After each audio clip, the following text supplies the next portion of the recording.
All right, welcome to another episode of Politics, Video Games, and Everything in Between.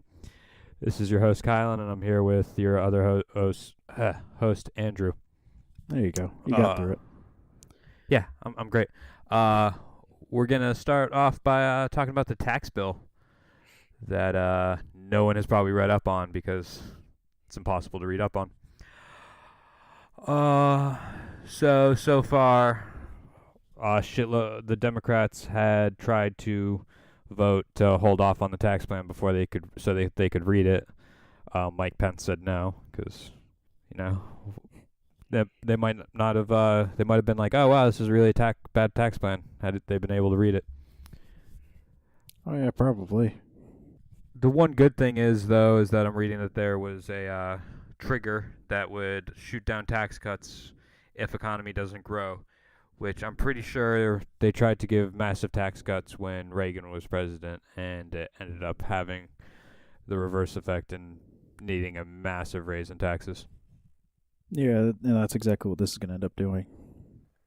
Because it's just going to double the amount that they are taking away now to get back to where they need to be.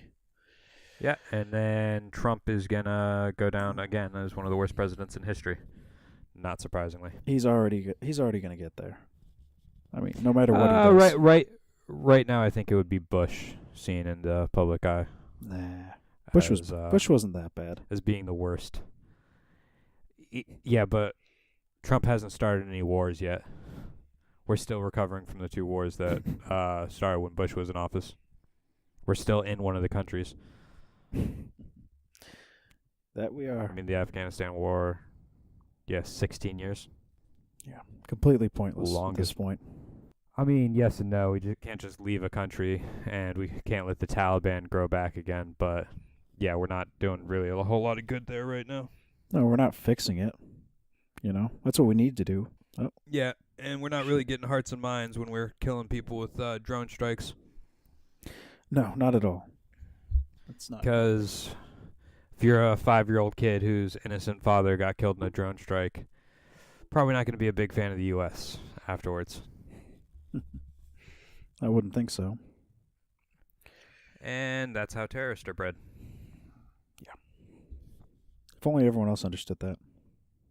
I mean, yeah, that was one of the issues with Obama is that he had a shitload of drone strikes. But it's also increased under each, from Bush to Obama, it increased. And, the amount of drone strikes Trump has done, I think they said it will already increase on what Obama did. What? It'll already increase on what Obama did. If he keeps on the number he's been doing, it'll be higher than Obama's rate.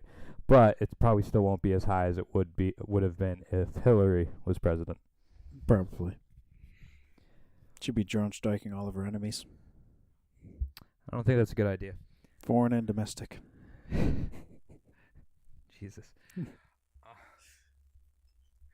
So, I got a question for you and then a follow-up question, depending on what your answer is. Oh, boy. Do you think a war with North Korea is inevitable? Yes. Yes and no. Why do you say no? Well, because it's not going to be like a legitimate war, It's going to be more of this short little battle and, a couple of missile strikes and it'll be over. No, I think they'll bring back a draft. Because we're not going to be the ones to fire the first nuke because we can't have China ally with North Korea, or any other, Russia would probably ally with them too if we used a nuke on them. So I don't think there's going to be any nuclear weapons used. I think it's going to be a draft, and I think it'll be a land war. I think it's just going to be a conventional fucking airstrike type war. Well, you still have to throw bodies at it. Yeah. It's kind of like Star Wars Battlefront 2. You just throw bodies at the objective until you capture it. That is exactly how you play that game. Yeah.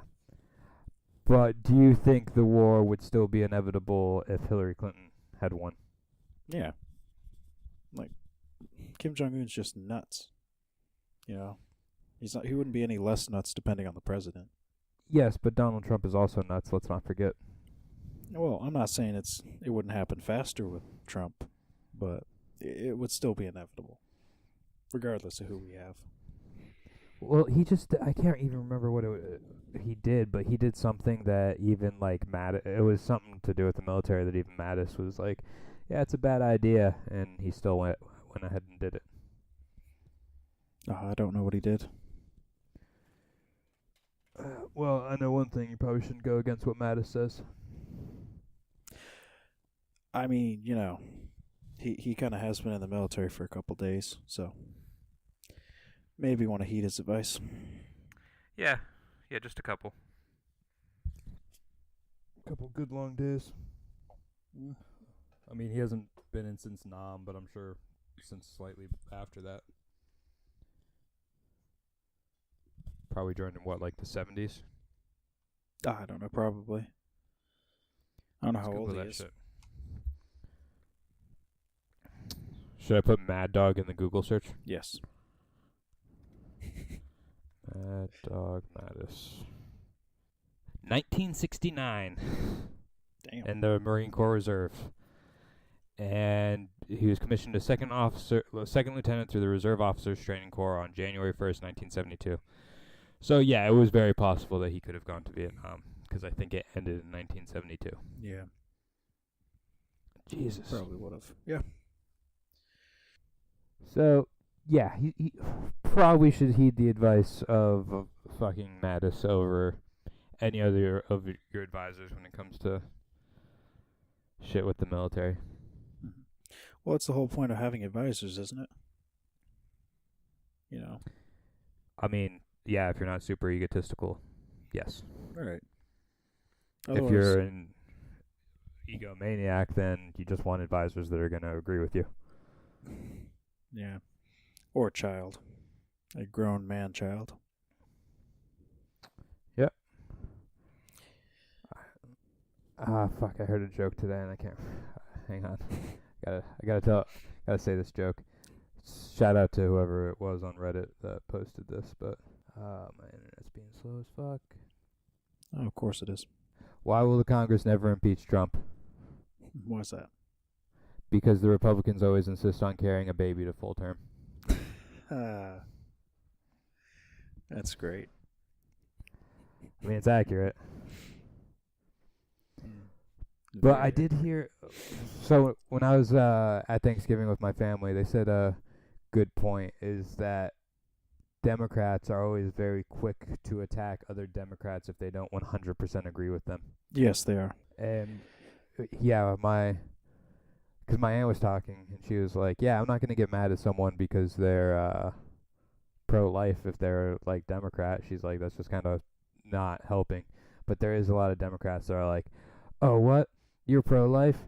You're as bad as fucking Roy Moore." That's pretty much what they're saying.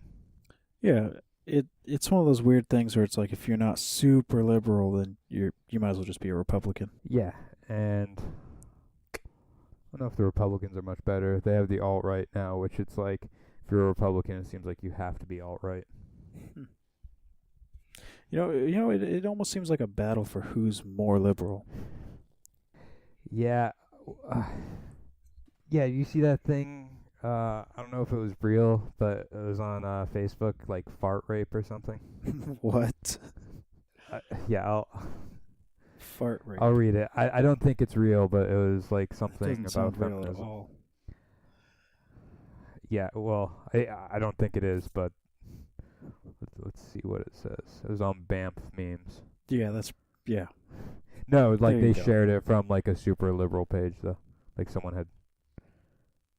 Yeah, I don't care that I'm not gonna be able to find it. It says I have 17 unread posts. Oh, here it is. Okay. So this is the definition. By farting louder, the man is using passive-aggressive violence to position himself as dominant. This intimidates the woman to subconsciously not release as much flatulence, and thus the woman, fearing for her safety, doesn't fart as loud as a sign of submissiveness. This in turn contributes to rape culture and women being oppressed. And it is quoted as being said by Ashley Engel, CUPE leader and teacher. Wow. So that's apparently a new thing. Yep. That's a thing now. Gotta watch out for those fart rapists. I mean, there's Harvey Weinsteins in the world, and people are worried about that shit. Can you fart rape a guy? That's what like the comments were. Or is that just a competition at that point? I don't know. Okay, good question. It's just a weird statement at this point. It's like liberals are trying to see how progressive they could be. They do realize that they get taken less and less seriously when they start making more and more ridiculous statements, right? No, they don't, No? because you know what? They're not. There's now a subsection of neo-Nazis that are furries. So liberals get to be up to that insane level before they stop being taken seriously. Well, I mean, God, a furry neo-Nazi. Yeah. Doesn't that kind of defeat the whole skinhead thing, though? Defeat the purpose? Skinhead is something else. Skinhead didn't used to be considered racist. Ska, which Sublime is short for skinhead reggae. Jeez, you are just full of useless facts. I like 1970s punk. I learned a lot of that shit. That's right. I remember you saying something about that. I remember you saying you don't know who Sid Vicious was, so I don't think I ever said that. I feel like I had to remind you who it was. I feel like I always Google this and I always know who it is after I Google it. Yes, exactly. You have to Google it first. So? Wait, do you know who Johnny Rotten is? Yeah, of course. You're Googling it right now. Johnny what? Rotten. They're both from the Sex Pistols. Yes, of course. Johnny Rotten is a singer-songwriter and musician. He's the lead singer of the late 1970s British punk band, the Sex Pistols. Jesus Definitely Christ. did not read that off of Wikipedia. Oh, that's a useful trove of information there. Oh, did you see this? There's a video. Johnny Rotten defends Donald Trump. Well, that's pretty sad, but Defends him against accusations of racism. it's pretty sad. But the Clash were the more progressive band. I don't think the Sex Pistols were ever really aimed to be progressive. Which is kind of funny. They're like a punk band. Yeah, but they're like the starting of punk. Like they just were trying to have their own sound, and then punk became, I think, probably a little bit more of a progressive movement after that. And now there's pop punk. Well, there used Yeah, to be, I guess. That's not a thing anymore, is it? It still is. Fall Out Boy's still a band. Well, I know they still exist, but like they're not really making music. Or are they? That's a good question for Google. Last time Fall Out Boy. Yeah, that's not something I'm going to Google. You can Google that. They started in 2001. Oh, god damn it. Fucking Wikipedia asking me. Okay, they released their last album January 20th, 2015. And their next album set to be released on January 19th, 2018. Oh, good. How much do you have to sell to make platinum now? I don't know, $1 million? Yeah, that's what I thought, but all their albums are under $1 million and multiple of them have a platinum certification. Well, this is just US sales, I guess. Yeah. But I thought it was like I thought each country had like an individual. Like if you go gold in Canada, you only have to sell 50,000 instead of 500,000. Does that also count in like digital downloads and stuff? I would think so. But yeah, I guess like Spotify and shit has to be. They have to like. I remember, like Wheeler Walker Jr., the country artist, was talking about how he was number one on, or he was really high on billboards, but he didn't even register on some other chart because it like factors in the amount of Spotify listens and shit. Oh, okay. So I think RIAA Platinum, which is what they made, is different than BPI Platinum because the one that sold over 1 million made BPI Platinum. Okay. So it's just a different type of platinum. Yeah. They are not a high selling band though. No. So I guess that does point out that pop punk is, yes, kind of dead. Mm-hmm. I'm just learning how to make platinum. You can make it out of a catalytic converter. What? Apparently.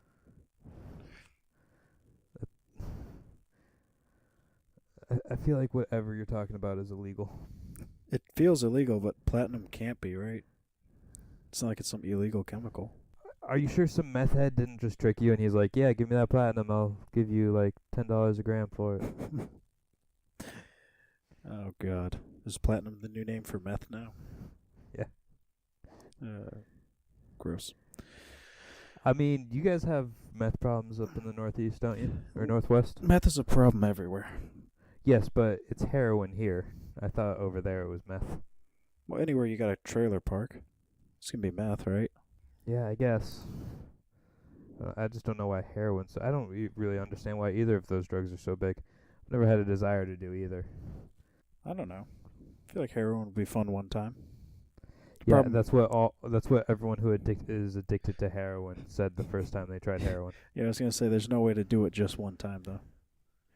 Yeah. It's like, oh, wow, that was great. Plus, I don't like needles, so that enough scares me. Mm-hmm. That's the other thing. I couldn't stick myself.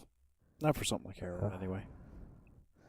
Yeah, for a life-saving drug, maybe. But Yeah. other than that, I'd have to have someone else give me the shot, probably. You have to look away while you stab your vein.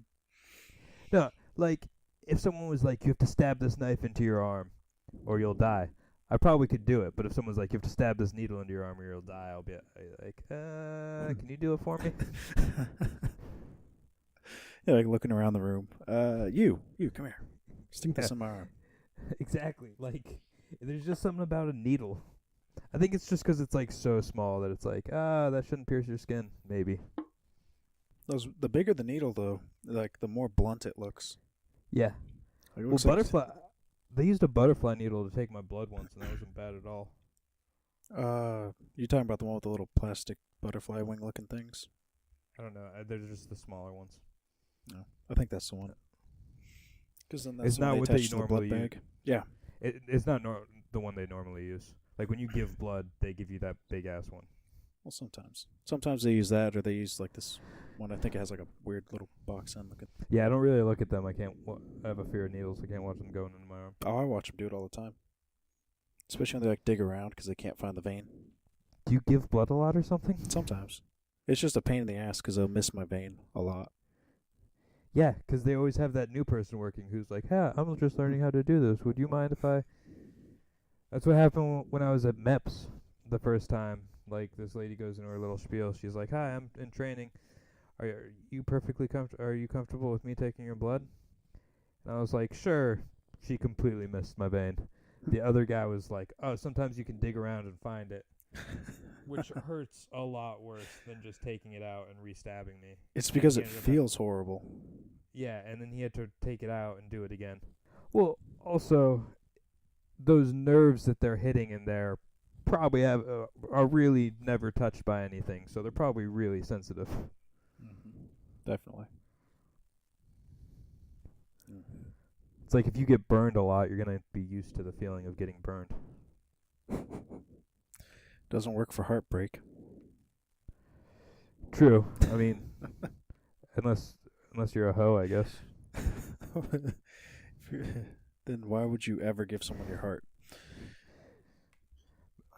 Or polyamorous people probably like if one of their 5 partners leaves them, they're probably like, that sucks. I'll just have to go cry into one of the forearms of my other couple, like my other. What would it be called? One of my other partners, I guess.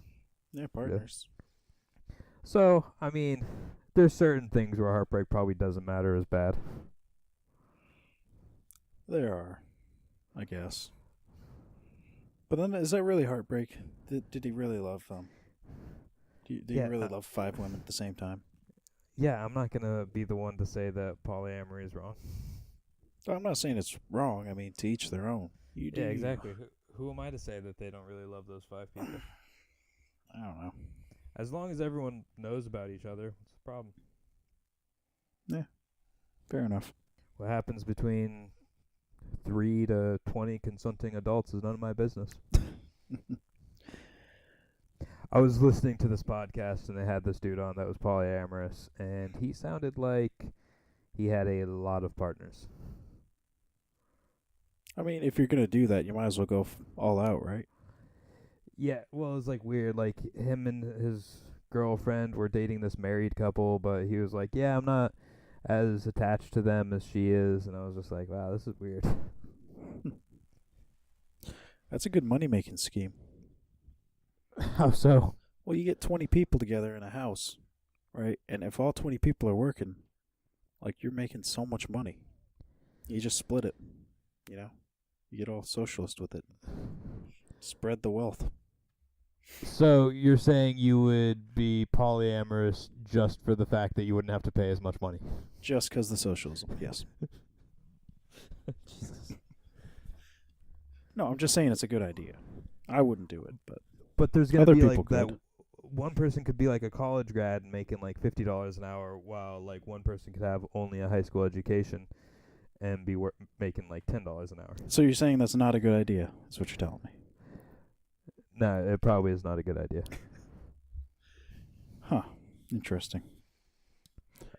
I don't think it would work. Because the college graduate should be making more money than the one who just graduated from high school. Yeah, I think anyone would agree with you on that. But shouldn't we give them all just a little bit of money?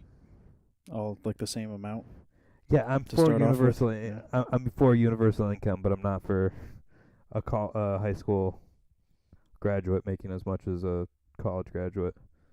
I am, because I'm a high school graduate. I want to make that kind of money. Yeah, exactly. For no work. You know how hard college is? Not very. I have 4 papers due Tuesday in one class. Yeah, but you probably procrastinated on them. Actually, I know you did because one of them you were telling me about. I procrastinated on one of them, and then she assigned the other 3 our last class. But how many pages does it have to be? I think each one has to be 3, besides the letter to a friend has to be 1. Oh, that's not bad. But, I mean, I think the one I got an A on was 4. I also have to do some other shit, but it's not as hard. The other assignments aren't as hard. Yeah. So why is no one talking about, like, how is it that we have 18,000 troops in Syria, but we're not actually in a war there? Oh, wait. No, that's Syria, Iraq, and Afghanistan. Total forces are at 18,000 Yeah. at the U.S. forces. But still, we're in Syria. We're fighting there. Like, how is that still not considered? And now, okay, so it was 18,000 when Obama completed his term. Now it's up to 26,000. Well, that's nice. But neither President Trump nor the military likes to talk about troop numbers. I feel like it's kind of important for the public to know how many troops are in there. Well, and to understand why we're there. Yeah, I mean, I'm not saying we shouldn't be in Syria. ISIS is pretty terrible, but I feel like at this point they're a bigger deal in Iraq. Like, in Syria, you have the Syrians fighting ISIS, you have the Kurds fighting ISIS, you have the Russians fighting ISIS. In Iraq, I don't think there's as many people fighting. Like, I don't think Syria or Russia is in Iraq at all. I don't know. The main U.S. target in Iraq and Syria, the Islamic State, had lost virtually all the territory it once controlled. Yeah, I remember reading that. They're saying that ISIS is pretty much dead at this point. Which is crazy because they couldn't, we never got rid of the Taliban because you can't get rid of an idea. No. But, like, with ISIS, it definitely seems to be slowly dying. Well, I mean, you can get rid of an idea. It's just requires a lot of nuclear explosions. Yeah, and anyone that... Yeah, you would pretty much have to kill a lot of civilians. No, you have to kill everybody. All of them. Yeah. Because anyone who's going to bomb a country based on ideas is going to be like, well, any Muslim could be a terrorist, so they're going to think that they have to kill them all. It's kind of funny because that would make us the terrorists, wouldn't it? Yeah, definitely. I don't know the definition of terrorist, but pretty sure bombing an entire religion to smithereens. I forgot I read the definition of it one time. I think it's just anyone who uses military force against civilians. I think, but I'm not positive on that. Terrorism definition. Let's take a look. The unlawful use of violence and intimidation, especially against civilians, in the pursuit of political aims. Interesting. There you go. Oh God, I don't even know why I just clicked on this article. There's just an article. It said it's not even there anymore. It was basically saying how there it is. Trump administration delays decision on race ethnicity data for census. And it was a pretty boring article, but apparently they are supposed to announce how they're gonna do race during the census. Race and ethnicity. Ask the race, ethnicity. No, but like it'll be like white, non-Hispanic, Spanish, or like they have all those different ones. Right. Like you could be white and be from Spain, but you're still Hispanic. So I don't know why it matters. Well, then you would just go with the different races, and then you have another section that says Hispanic, yes or no. 2020 census may ask white people to get specific about their ethnicity. White people don't know their ethnicity. Next question. When I went to the hospital for kidney stones, they asked me that. Mm-hmm. They're like, I think they asked race first, and I was like, white, and they're like, no, I mean ethnicity. Oh, they didn't ask you. They already checked the Irish box off on you. I had to say, I was like, I said mostly Irish with a little Italian. Yeah, they probably looked at your liver and was like, that's a lie. Kidney. But I was in there for my kidneys. Did I tell you about that? I'm scared of needles. And they were like, we might have to take a blood test. And I was like, I don't like needles, so whatever needs to be done for me to not get a blood test. And they're like, okay, yeah, we'll give you a CAT scan. Really? They bumped you straight up to CAT scan like that. Yeah, or MRI. Yeah, I had to get in like the little machine, and it tells you how to breathe. Wow. My girlfriend just tried to get another ultrasound, and they're like, no, I don't feel like it. No, yeah, they were like, well, I got charged like $500 for it or something. So they're like, yeah, well, and my insurance covers it. So they're like, oh yeah, we'll definitely give you a CAT scan. We're gonna get this money back. And then they're like, bad news. Looks like you have kidney stones. So we're gonna need to, we're gonna need to check your blood anyway. I think the CAT scan was to check if my appendix was gonna burst. Mm-hmm. Which, in all honesty, I was like, I called my dad, and he's like, yeah, it kind of sounds like it could be kidney stones because he had an ex-girlfriend who had it. And I was like, God damn it, I hope it's fucking appendicitis. So you can get cut open? You don't have to piss them out, so, yeah. Well, if the kidney stone's big enough, you don't have to piss them out either. Yeah, which they were, I passed both of them without realizing. But every time you pass one, you also have to throw up a lot. I don't know if that's true for everyone, but every time, because it was like affecting my stomach, and it would like make me throw up. Huh. Like I had to go home early from work one day because I started throwing up, and it was because of my kidney stone. Like as I was throwing up, I could feel it in my kidney. It's a weird pain that it's hard to explain. Like it started in my back and then went to my kidneys. Damn. Yeah, I still get little twinges every once in a while. I'm like, damn, I shouldn't have drinking that soda 2 weeks ago. That kind of sucks. Thankfully, I don't have to go through all that. Drink enough whiskey cokes, you will. I think it's more the Coke than the whiskey. No, I know, but I don't. Well, like I went to. You've been to 99, right? No, I don't think so. It's just like I feel like it's only an East Coast thing. I mean, you went to the Holyoke Mall and they have one Yep. there. But I don't know.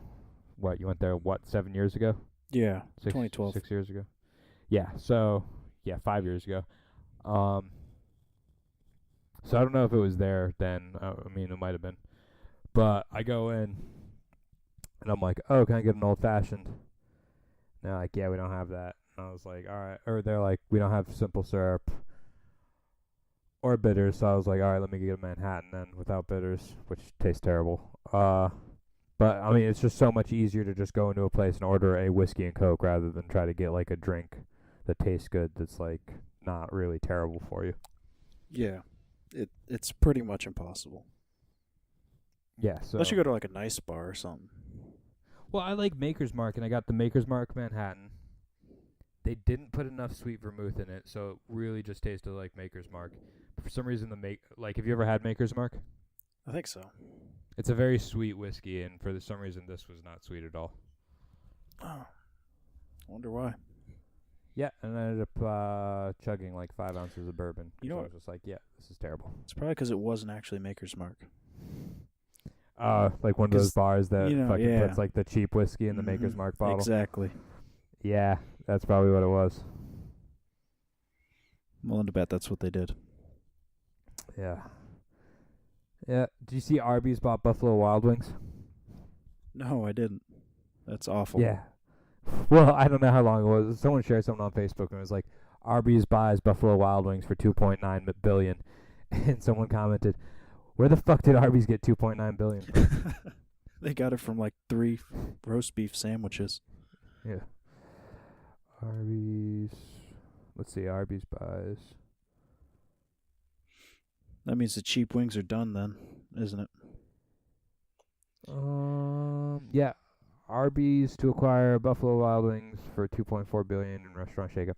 I mean, Buffalo Wild Wings, if you've had it within the last couple of years, I feel like it's gone downhill from before. That might have just been because I've had them in terrible. Like maybe they don't make good wings. And no, upstate New York they make good wings. So Yeah, they do. not at Buffalo Wild Wings they don't. That was also Easter, so pretty sure everyone hated me. I'm pretty sure all the workers hated me for being there on Easter anyway. Yeah, you can't get good anything on like a holiday. Well, I had already like eaten Easter dinner and everything, and me and my cousin were like, "Oh fuck it, let's go to Buffalo Wild Wings." Nah, fair enough. Yeah, it wasn't good. I think I wanted a Guinness. I think that was my whole thing. Yeah, that sounds like more your speed. Yeah, but then when I was there, I was like, yeah, Guinness and wings wouldn't go well together. No, Guinness is pretty good though. I will give you that. Yeah, but not with wings. Well, drink more Guinness. I got a milk stout once with wings because I was like, oh, this will probably help the spiciness. Oh, that sounds disgusting. It wasn't good. Have you ever had milk stout before? No, but that just sounds disgusting. Yeah, it wasn't good. Yeah, nitro milk stout. I don't know. Yeah, I think the beer would probably be okay on its own. Mm-hmm. I've just had bad experiences, like the last 2 times in upstate New York when I got wings. Like the last time, they took like 40 minutes, and then the time before that, there was like no sauce on them. Well, where do you get the wings from? Bars and shit that usually where I've gone to before where they actually have good wings. Yeah, because that's exactly where you'd go to get wings. I mean, if it's a bar that sells doubles of Jameson and Coke for $10, their wings probably aren't that great. Actually, no, because they increased their alcohol price because I had been there before and the wings weren't that bad. You know where you got to go to get good wings, don't you? Buffalo? No, strip club. I don't think that's true. Yeah, you got to go get some 50-cent wings out of a strip club. I'm good. God, that just sounds terrible.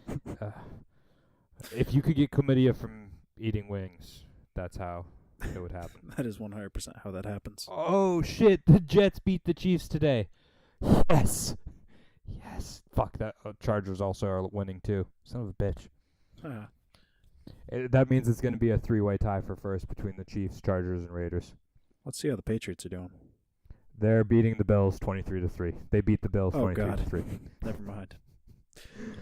I don't even think, like, Jesus. did you even have Peyton Manning show up for that one? Or not Peyton Manning, Tom Brady? Yeah, I don't know why I said Peyton Manning. I mean, there really wouldn't have been a point for him to show up. Fuck it, give him the day off. Right? That's so disrespectful. No, the Bills had an okay team this year. They, at one time, yeah, because Patriots were last in their division for the first, 3 games? I think so. They were doing awful. And the Bills were, like, ahead of them. So at one point the Bills were... Yeah, I think the first week there was, like, a joke that the Bills had a better, like, were doing better than the Patriots were. Yeah, and look where it's at now. Patriots, I mean, they made it back. They have, like, 9 wins or something. They probably only need a couple more, depending on who else is in their league, before they clinch that playoff. But, I mean, this is just a weird year. I mean, Titans and Colts. Titans beat the Colts. It's expected. Oh, wait, this is last week. Wait, what the fuck? Yeah, it's definitely last week. What? God damn it.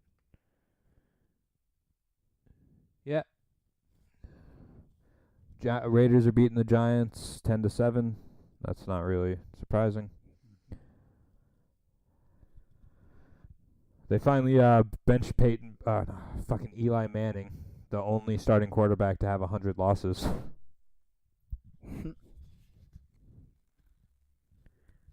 The Giants are an interesting team because they're not ever really great, but they always beat the Patriots in the Super Bowl. I never understand it.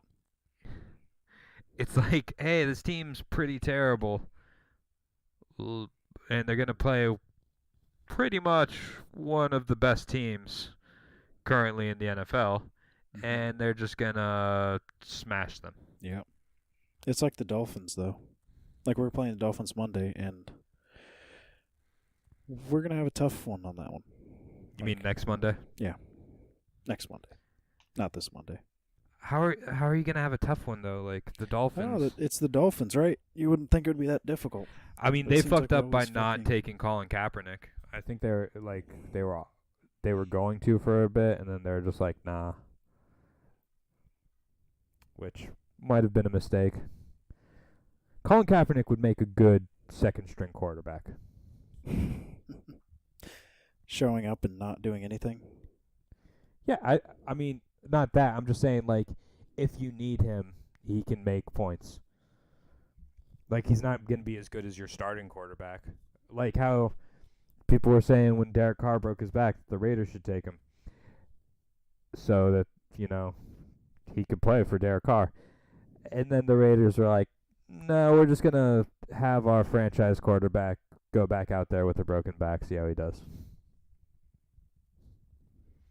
Because the Raiders make excellent decisions. All the time. Yeah, fucking amazing. Oh. It's 4th and 8. Oakland's third. Yeah, Raiders have the ball. God damn it. Both Cooper and Crabtree are out because Crabtree fucking got his chain stolen again. You see that shit last week? No, I didn't. So, I guess last year he had gotten in a fight with one of the Broncos. I can't remember his name. Talib something. Yeah. And, like, Talib took his chain, so fucking Crabtree, like, wore it again this year and then got in a fist fight with him again and got suspended for 2 games. But I was, like, looking at something on Facebook, and it was, like, the thing under his name, and, like, some sports channel has wrote, has now gotten 2 chains stolen by Talib, whatever the fuck his name is. Damn. Yeah. That's embarrassing for you. Yeah, it is. Think the Raiders are going to win the Super Bowl this year? I mean, there's a chance. They just have to not choke against the Patriots like they did a couple weeks ago. I think if Carr, Crabtree, and Cooper can all go the rest of the season without getting injured, then it's possible. Yeah. But only if them I don't think Khalil Mack has ever really done anything to not being able to play. But they really only have one defensive player, and that's Khalil Mack. Like a good defensive player. And Marshawn Lynch isn't doing too solid this year. No. Mm. I think if he plays again next year, he'll have a more solid season. But he took a year off, so obviously after taking a year off, you're not gonna have the best season. No, it's always that season's always terrible. Just getting back into the swing of things. Yeah. Especially I took a week off. Whenever I take a week off work, my first shift back, I'm just always like, all right, I have to take it a little slow. Mm-hmm. Have to. I mean, there's the summer where you'll have one shift a week, and then that one shift you're just like, yeah, this is fucking boring.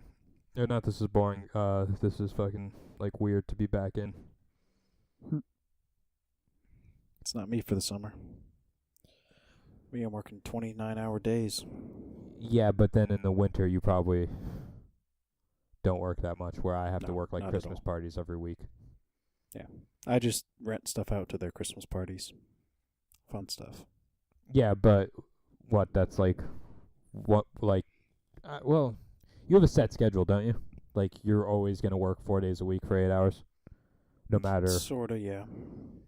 Yeah. Whereas since I work for a catering company, it could be oh, we need you for 80 hours this week, or it could be yeah, you got 6 hours this week. Yeah. I'm pretty consistently 4 days, and sometimes more, if I need it. So. Yeah, I mean, I can't believe the Jets beat the Chiefs. I can't believe the Browns are 0-11. Can't you though? Can't I mean? Come on, there's they still usually a get chance. one.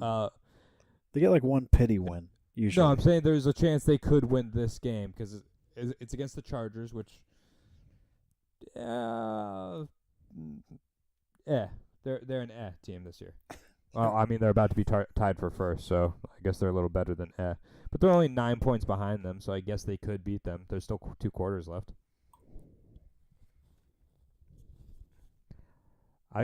That's cool. That if you go to Google and you Google NFL scores, though, it has all the live scores going down. It's funny because they won all 4 of their preseason games.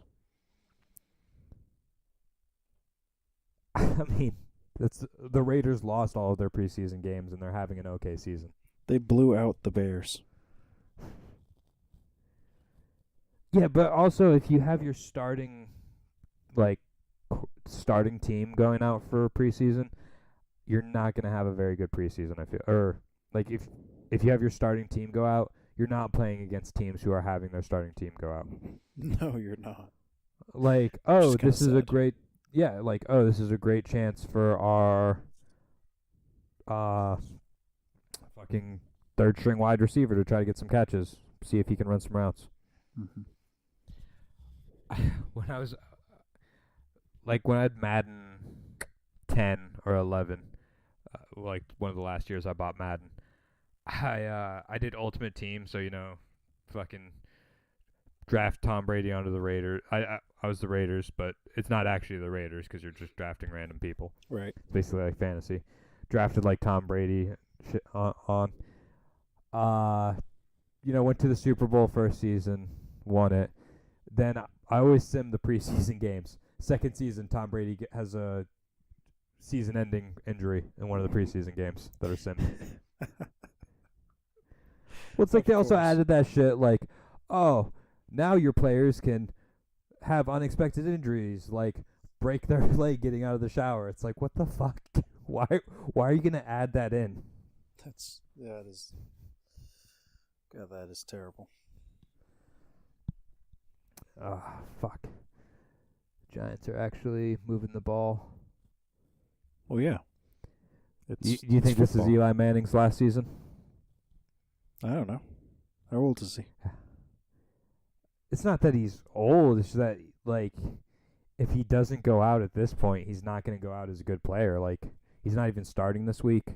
They have the second, like they're bringing in the new quarterback. Like at this point, you might as well Oh. retire and just go out with your 2 rings rather than go out like Brett Favre. Yeah, he might as well kind of go out. Because I don't I think mean, he's ever going to the Super Bowl again. Unless the Patriots go, Of then course. it's like the Giants just have to go at that point. You being a Tom Brady fan, is that your biggest fear? Is seeing him turn into like a Brett Favre like character? I mean, he still has like 5 years before that happens. Well, yeah, I don't want to see him go out like that. I'd rather he go out at his prime. Kind of like Instead how of Peyton making, Manning like- kind of went out. Yeah, instead of making like insane demands, like I'm only gonna play this year if I don't have to do spring training. Like, yeah, whatever, fuck it. It's not a good sign. Yeah, I just remember when Brett Favre did that, and I was like, I think I was playing high school football at this point, and I was like, spring training is a pretty integral part. Yeah. Like, it's where you learn like new plays and shit, and get to know the coaches a little bit. Mhm. It's just extra practice, really. I mean, Especially for an NFL team though that switch coaches like so much, that training where you meet them is good. Aren't they starting to do like non-padded practice or something, or like you can only be in pads so many days a week for practice to cut concussions down? God, I hope not. Basically, the NFL just doesn't want to lose money in any way, shape, or form, and they Yeah. know this concussion thing could end them. They're trying to do it. Yeah, Well, it's they're like, covering their ass is what it is. It'll be interesting to see if the players go for it, but I heard they're like okayed $100 million to go to players, to get them to not basically protest anymore. Well, that'll be interesting. Which, to see if what you happens take with that money, I mean, if you take that money though, you make the entire protest look like. If every player takes that money, it makes the protest look like a joke. I'm sure not every player will. Yeah, and all the ones who take it are just the shittiest people. Yeah, I mean, $100 million. What? That's maybe $1 million per player to end the protest. Right. Which, I mean, if you're like a good player, that's nothing. But if you're like a 4th string kicker, who's like, yeah, I live with like 4 other dudes, I'll take the $1 million. Yeah, you live with the other first, second, and third string kickers. Yeah. Yeah, you're just like, yeah, I'll take it. Tough. Let's be honest, kickers probably make more than us. They probably make like the practice kicker probably makes like $400,000 a year still. I mean, yeah, they make a lot of money, but still, you don't make enough. You don't make as much as like the rest of the guys. Oh yeah, definitely not. No, yeah, I mean quarterbacks are always going to make the most. Which, to me, it's crazy that like, because in fantasy football, quarterbacks cost the most, and yeah, they can make you a lot of points. But if they're just like running the ball constantly, your quarterback's not going to really get any points. Right. I mean, yeah. Quarterbacks get paid a lot, but some of them suck. Some of them should not get paid as much as, the rest of their team. Yeah, but I mean, That shouldn't be like a thing. I mean, it makes sense. I was going to say it's crazy that you don't hear rotator cuff injuries as much for football players, like for quarterbacks, as you do pitchers, but then I realize pitchers play like 160-something games a year. Yeah, they play like every day. Yeah. That shit's ridiculous. 101 mile per or 110 mile per hour fastball makes you a superstar, but you have about a 2-year lifespan on your career. Exactly. It's a good 2 years, though. Yeah, I mean, you just got to have those 2 years, and they'll be like, we'll pay you $100 million to play for 4 more years. You're like, great. And your rotator cuff goes up. I mean, I already have a shoulder injury that I'm pretty sure is my rotator cuff, so hey, I'd take it. Yeah, I'm sure you would. Oh, you're not going to take $100 million to blow my shoulder out? Yeah. I don't know. What do you think Derek Jeter does all day? He sits around and probably just does whatever the fuck he wants because he's goddamn rich. I know Derek Jeter's not a pitcher. I don't know why that was my choice. I don't know But either. But hey, one of the richest baseball player. It's the richest baseball player I could think of. Yeah, no, he probably sits there and just looks at all his money, Yeah. throws it up in the air, laughs. Was he one of the ones that was taking steroids? I don't know. I think they're all taking steroids. There's some that don't. I always lose respect for like bodybuilders when I find out they did steroids. Yeah, Because I'm me like, too. you're cheating. But then again, everyone in the sport is cheating at that point. So it's like, none of you are impressive. It really isn't, though, because, I mean, you're right. When you're taking steroids, like, you're cheating at all of, like, the whole sport. Like, if you're a quarterback who takes steroids, you're kind of cheating, but, I mean, you still have to be smart. You know, you still got to be able to play football. You're a And, bodybuilder, like, all you got to do is lift weights. Yeah. I mean, baseball, it's cheating too, I feel like, though. Well, kind of. Like, football is like chess, baseball is like checkers. And then fucking cricket is like Axis and Allies. Because I don't understand how the fuck it works. Good point. Except for you understand how Axis and Allies works. I don't understand I understand how that small game we've played works. I don't understand how the $150 version I have really works. Oh, you actually bought that? Yeah, I bought it like in 2012, 2013. Yeah, we should play that sometime. Yeah, we should. When we do our live show, we'll do it. We won't do it on the air because it will take 8 fucking hours. Yeah, you'll be listening to an 8-hour podcast. Ah, shit, I moved the fucking damn it. Fuck. Yeah, it's not a good time. You also need other people to play, like, for that. I mean, you could do, like, half the board for 2 people, but if you have the whole board, you need at least, like, 4 or 5 people playing. But the thing is, you sit there for, like, the hour it takes everyone else to go over their turn, and you're just like, all right, I think I can invade their country now. And then they'll be like, oh, I'm just going to put these 4 tanks here, and you're like, all right, fuck. That move I was thinking about for the last hour just got fucked up. Yep, and then it's your turn, and you're like, shit, I don't know where to go. I don't know what to do. Yeah. And you just buy 4 tanks for no reason. Yeah, and then just put them on your front line. Spread them out.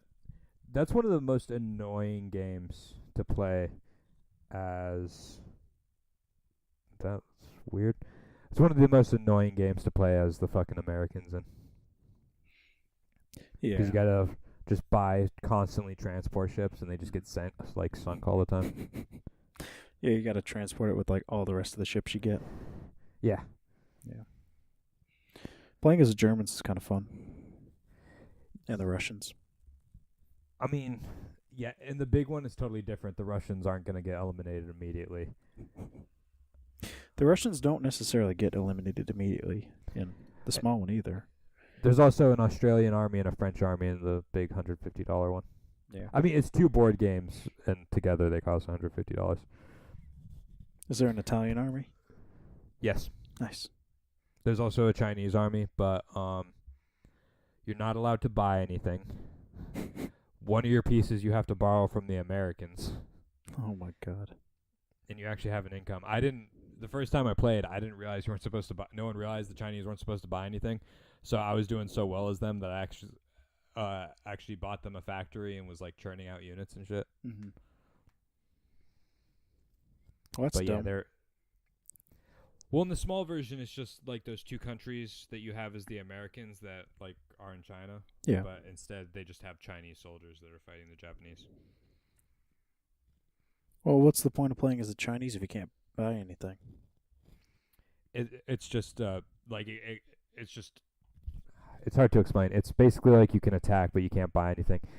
How do I explain it? It's just like a country that's there, because when you play it, there's neutral countries, and you're like, if they're pro-Axis, you can't go through them. If they're pro-Axis, allies can't go through them, vice versa. Right. But you can attack those countries. But like, say you attack a neutral country that's completely neutral, then all neutral countries become pro whatever the opposite you are. Or maybe you can't go through. Yeah, like plain neutral countries you can't go through, but if it's like there's a lot of weird little intricacies to the game. But there's like AA guns and mobile infantry and shit like that. There's like 5 more units. Interesting. Yeah, it's the one board game that I feel like is more interesting than video games. So They should make a video game version of that. Like a They do. legitimate. No. Not the bullshit one you're thinking of. Not that. not the one that came out in like '99. Like a real version of it. Like that's actually like the board game. I mean, in '99 that was probably like legit, and I mean, Rise of Nations was kind of similar. I thought you were talking about the sorry ass phone version. No, It's basically Risk. no, I didn't even know they had a phone version. Definitely not for iPhone. No, they had a game that came out for like a computer game that came out for in like 1999, and I feel like if you try to buy it on Amazon, it's like $60. It's one of one of those things. Like it's just such a. You ever seen that? Like you'll look it for an old video computer game on Amazon, and it's like, oh, $150 Mm-hmm. for no fucking reason. Yeah, there's a video game I bought. I ended up buying it on a sketchy website instead, but there's a video game I bought. It's like $150 on Amazon for like the whole Jesus, box. What game? Lands of Lore 3. It's a board game? Nope, it's a video game. Huh. Well, yeah, you know how I said the one thing I like in Star Trek is space battles? Mm-hmm. Yeah, it's $40 to the Axis and Allies computer game. There's this game, Star Trek Empires at War. And like you could control like up to 3 ships, and like it was like you were actually a captain. You had to do like every little thing besides maybe controlling damage control teams. Yeah. But to actually buy it now, it's like $150 Huh. for some of them, because there's like 3 of them. The first one sucks. I bought it for $20 my senior year of high school. Yeah. Wow, this Axis and Allies game I looked up, it looks, it reminds me of, what was it, Empire Earth. Which I'm pretty sure you didn't play that one. No, but I've heard of it. Yeah. It's one of the it's kind of a cool strategy game. Because, you know, you can control all the individual units and all that good stuff. Before they, like, kind of grouped them in these weird-ass units. Jesus. 1 out of 5 stars. This Star Trek game has. Nice. But only 1 person. If you see someone selling this game, it's for the Windows version. This game was never ported to the Mac. That's why I gave it 1 star. Nice. It's not even currently available. I kind of want to play Star Trek Online. I played it like a little bit my senior year of high school. It's one of those things where people are paying to win, so it's. Oh. That kind of sucks. I mean, it's a free-to-play game, so you're always going to have the pay-to-win aspect of those. Mm-hmm. That's when you got to pay for the game, though, isn't it? No, it's free. It's like 100% free. It's like Star Wars: The Old Republic. Oh, I thought you had to pay for the base game or something. You know what game was awesome that I'd be willing to pay $15 a month for? Star Wars Galaxies.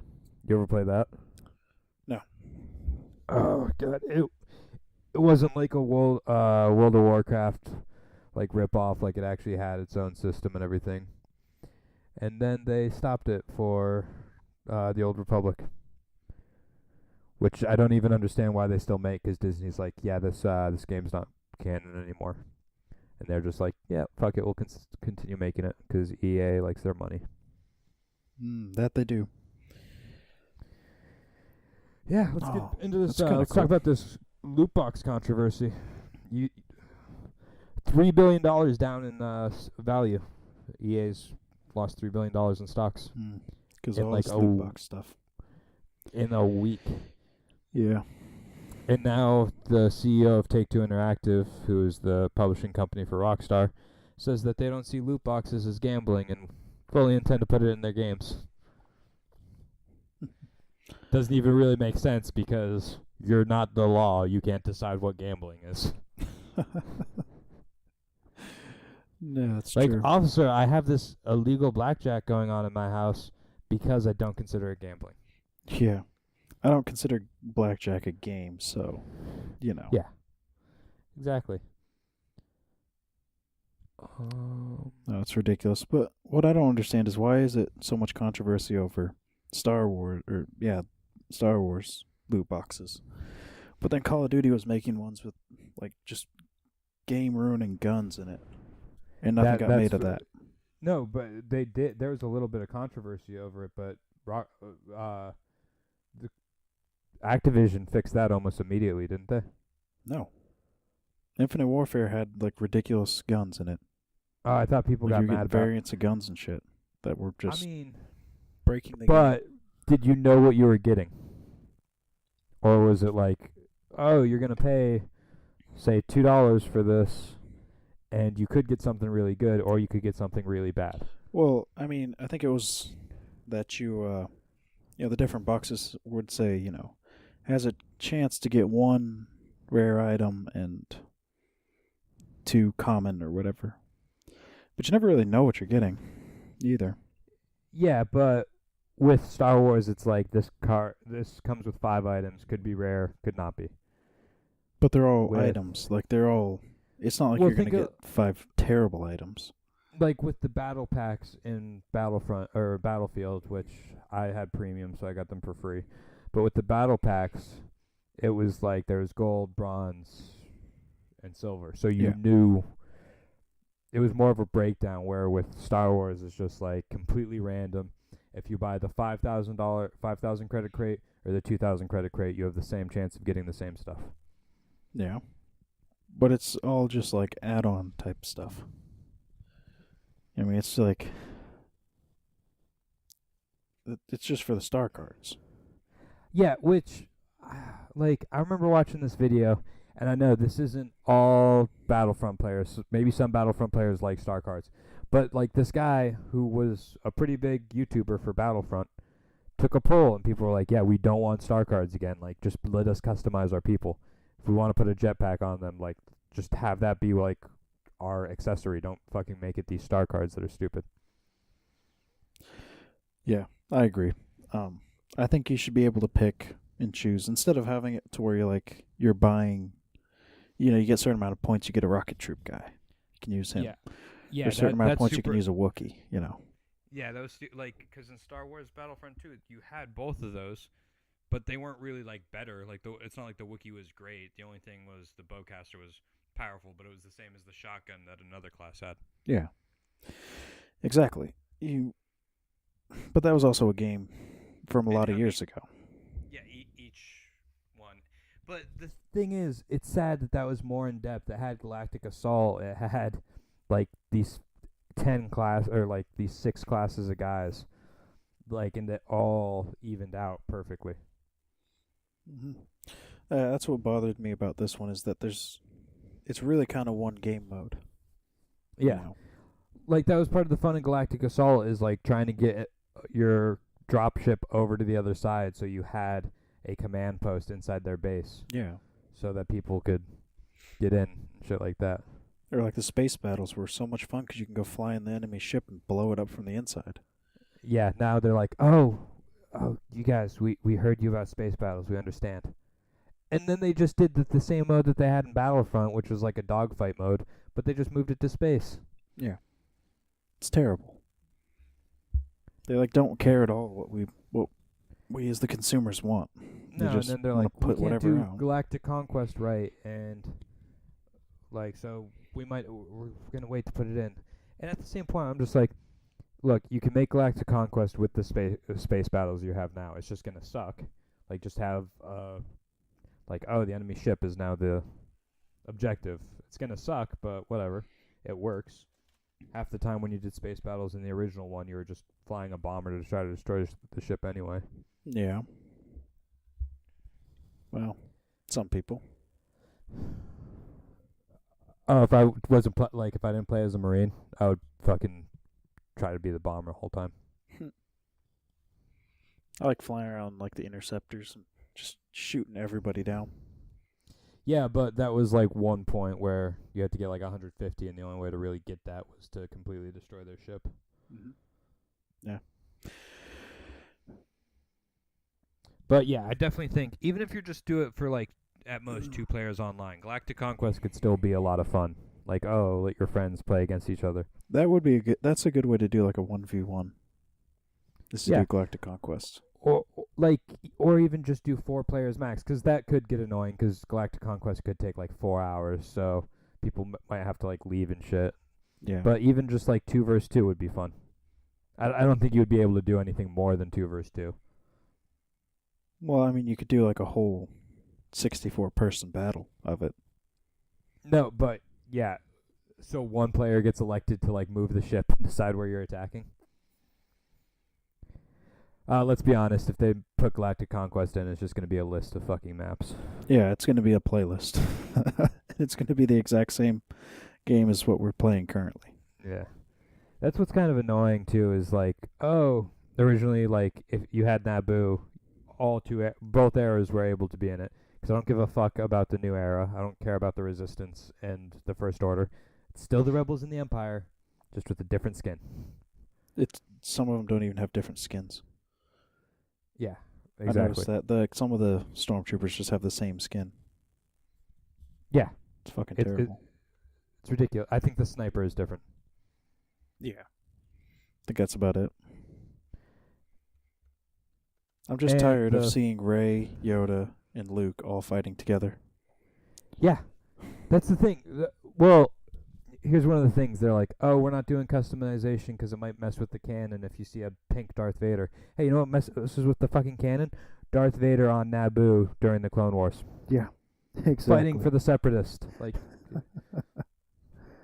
This shit's ridiculous. I also think the Separatists are a little bit unfair because, like, it's so much harder to hit one of those droids than it is to hit a clone. Well, yeah, but I mean that kind of makes it more realistic. Yeah, but I mean, I don't know. I feel like they should have like maybe have the droids. If you want it to be realistic like that, maybe make the droids a little weaker since they're so much harder to hit. No, don't make anything weaker. The game's already a pain in the ass to play. That it is. That it definitely is. But I mean, it's a fun game. But I'm starting my EA boycott. Are you I finally doing it? Yeah, I mean, I think we both should, and we should convince all our listeners to do the same. You should do it because they ruined Need for Speed. I'm also. Oh, you hear that their new Need for Speed game has loot boxes in it?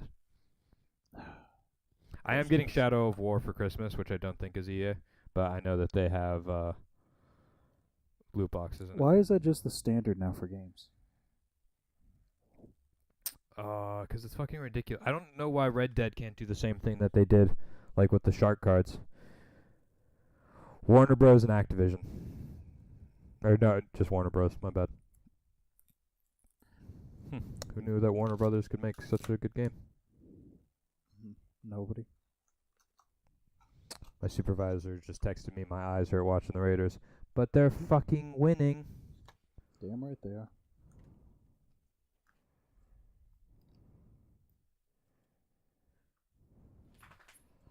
I really should set up my cable so I don't have to constantly Google what football scores are. I don't even have cable to do that. Well, I get it for free through my complex, but like you still have to call Comcast and set it up.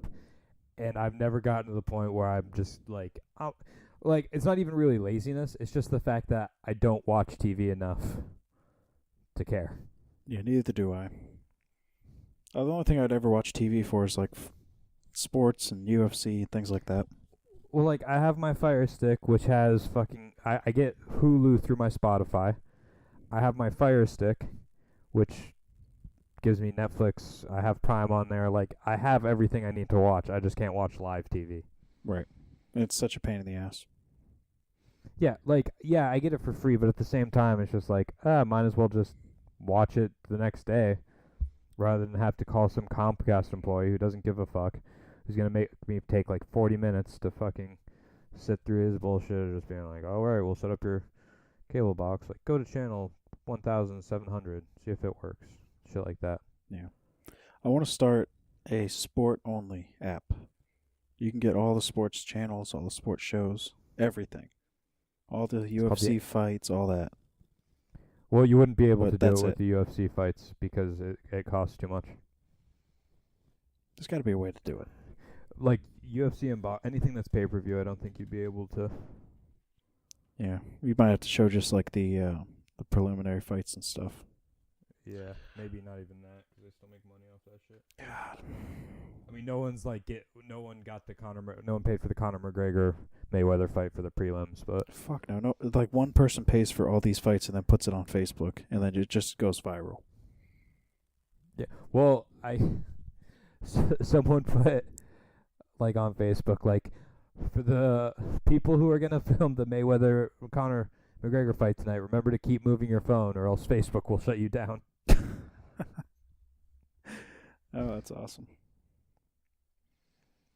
Well, I mean, if you like, I would love to go to a UFC fight, but for people who don't really care, like that just kind of want to see a fight, like watching it through on someone's TV through a phone screen doesn't really matter to them. Right. See, me, I like the HDness of it. You know, seeing the actual fight. Well, I heard actually going to a fight, like physically being there, is completely different. Oh, I imagine it is. Because you'd be pretty far away from the fight, unless you got some like really expensive tickets. No, but I'm just saying, like it's still 10 times because it's like real. Like it's like when you were in high school and you saw two kids fight. It was such like a real fight. I can see that. So yeah, I mean, but I also don't have $600. Yeah, neither do I. Not just lying around in a duffel bag or something. Yeah. Isn't that what Floyd Mayweather does? He just carries around millions in a fucking duffel bag. I think he only carries around $1 million in case he sees something that Oh. he needs to buy right Sorry, only $1 million. Yeah. Well, that weighs a lot, and you're still. That's why he has such big bodyguards, though. I'm sure, is because if you basically tell people that, yeah, I carry around $1 million, you're going to get robbed at some point. If like someone's going to try to rob you. Yeah, and the thing is, if you're gonna have bodyguards, they need to be bigger than you. Oh no, Floyd Mayweather's bodyguards are huge. They're like a Yeah. foot taller than him. Exactly. You can't have like a bodyguard who's some scrawny little fucking 135 guy. Unless he has a gun. Gun wins every time. Not against rock hard abs. Yeah, let's try that. You work out for like a year, then pay someone to shoot you in the gut with a gun. Okay, as long as it's a 22.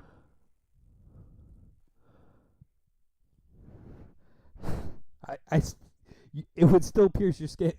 I mean, a 22 wouldn't, unless someone shot you in the stomach. A 22 wouldn't kill you if you got shot in the abs anyway. It'd really fuck you up if you shot yourself in the head with it. Yeah, That's what I like, learned. Yeah, I've heard it's like the worst gun to get shot in the head with. Yeah, because it just bounces around your skull. You don't die. You're brain dead. Yeah, at that point you're pretty much dead. Well, because like I remember reading the book The Strain, and the guy for the CDC, like that works for the CDC, points the gun at someone's leg because he's like, a headshot. A headshot won't kill every time, but if you shoot the artery in the leg, it's like pretty much over in seconds. Yeah, a lot of major arteries. You know, you hit them, you're done. People don't think about that though. Yeah, because it's a scary thought because, like, getting shot in the leg is possible. That's why it's horrifying. Or just tripping over something, cutting your artery open, bleeding out and dying. I don't think that happens that much. But it's possible. Yeah, but I mean, anyone can make a tourniquet. Okay, but not everyone knows how to or, well, anything about tourniquets. We do. Yeah, barely, but that's also because the tourniquet's it's supposed to be the last line of defense because it's also the easiest thing to make. But sometimes it ends in an amputation if you do it wrong. Even if you do it right, it can end in an amputation. Yeah. I mean, it just kind of does end up like, because at that point you're really bleeding out.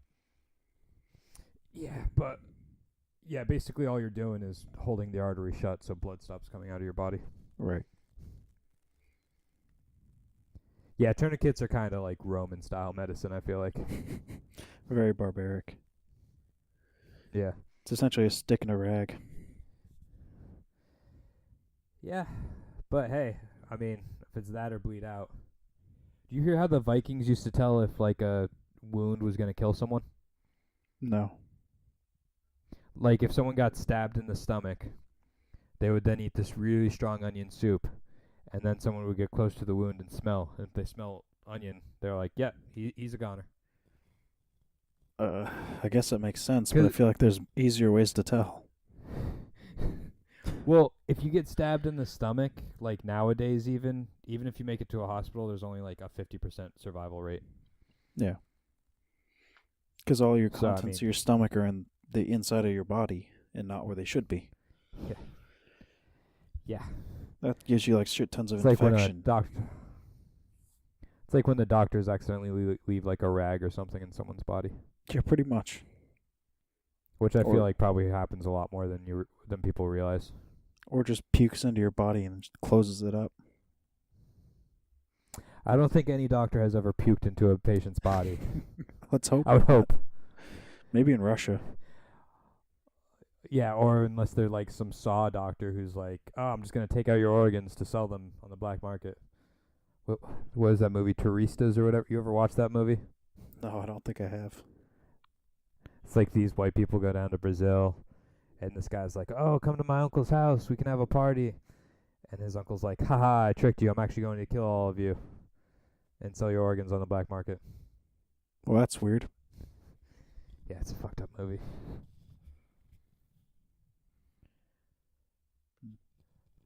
So, do you think that EA is going to end up having to fire some people and probably cancel some games? Like UFC 3, they're already getting a bunch of backlash on. Which, I mean, it kind of sounds like they changed it so that like players will be matched against players that have like put the same amount of money into it and shit. Well, that's stupid too, because just because you put a certain amount of money in doesn't mean you got the Well, same like, amount out of it. No, like so you have your middleweight fighter, and someone who's gonna have like similar stats is gonna be able to fight you instead of just being like, "Oh, la-di-da, just paid $60 for the game," and this dude just put $1,000 into the game and just comes in and punches you in the face and destroys your character. Like, I kind of like that, but I don't. Like, I wish I could choose, because I love to be that guy who doesn't pay for it, gets the pay-to-win guy, and just wrecks him. except that's not gonna happen because it was saying like your health goes up like so much. Like they were basically breaking it down. Like I don't know why $1,000 is the number. Maybe that's how to just get the most, or maybe Probably, yeah. maybe that's the average of what players put into it who do pay to win. But yeah, you do $1,000, like you put $1,000 into it, just. But this guy was breaking it down on Reddit. He's like, game companies don't really care. Like, they want the pay to win players don't really care that the game companies are ripping people off. You have these children who just have their parents' credit card, who don't give a fuck, and their parents don't realize that $1,000 is missing, probably because they have a shitload of money. Yeah. And one player paying 2,000, like that's fucking 2,000 divided by 60. That's X amount of games there. Let's see what that is.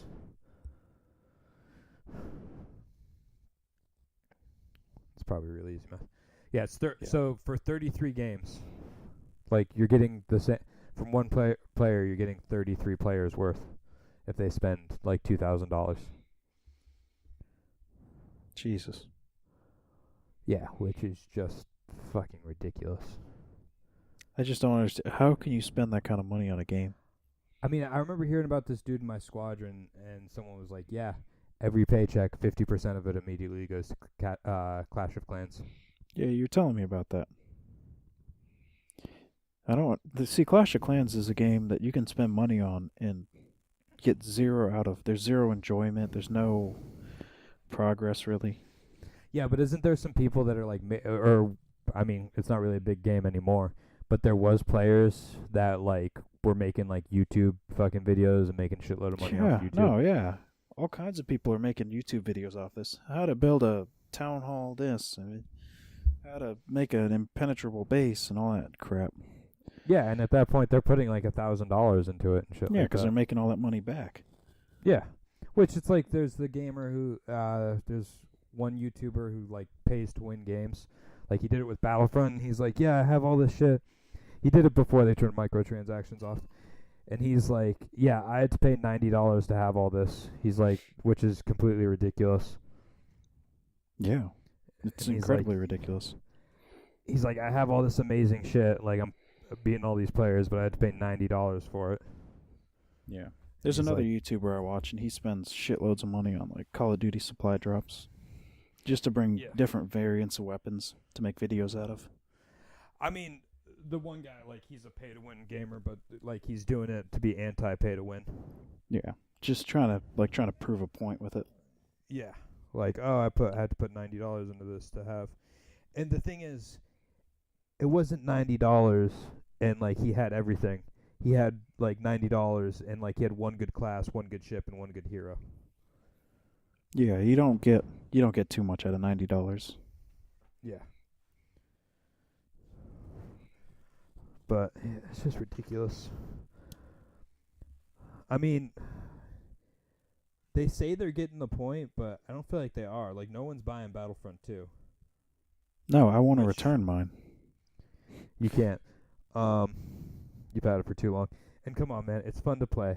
I can still trade it in for about 29 cents. Yeah, exactly. No, I could probably sell it on Facebook for like 50. Someone was selling an unopened one in my area for $40 for the Trooper Elite Edition, like 2 days after it came out.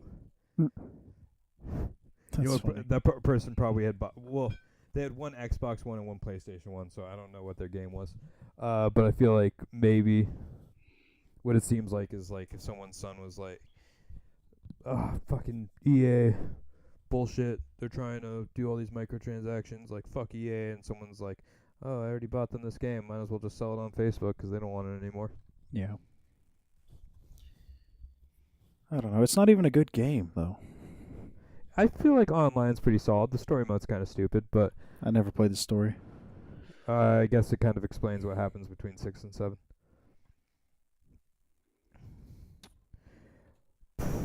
Fucking That's kind of sad. some bullshit is what happens. What? I mean, it's like 8 hours of story or something. Really? I heard Call of Duty World War II story, though, is like too cinematic. Like within the first mission, there's only like a minute and a half of playtime. Really? Yeah, 'cause it's like they're comparing it to that Medal of Honor mission where you're landing on Omaha Beach and how that's like Yeah. actually hard and shit. And like the Call of Duty, it's just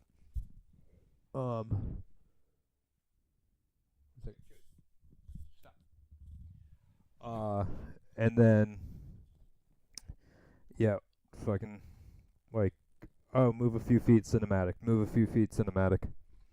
Mm-hmm. I miss Medal of Honor.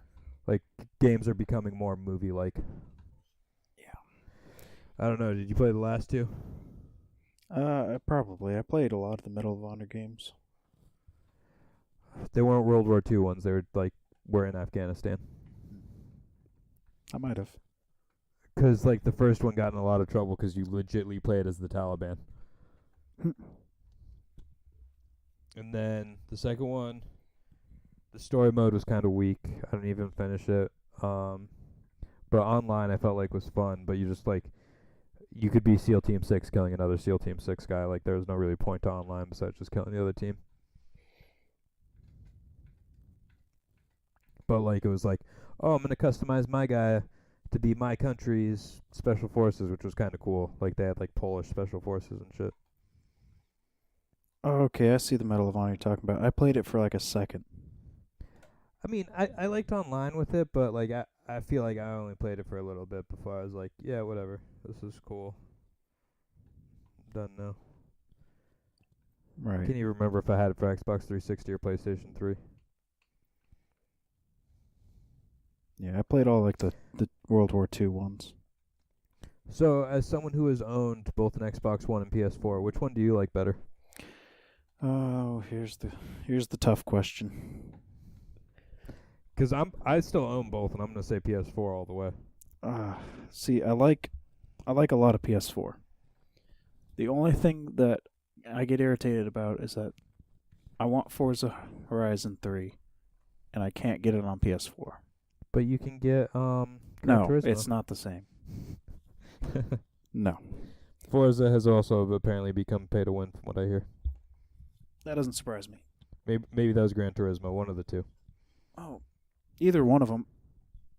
Because I'm sure you can only buy certain cars now. It's always kind of been like that, but it was like a few cars, you know. Now I'm sure it's like half the inventory of cars you have to buy.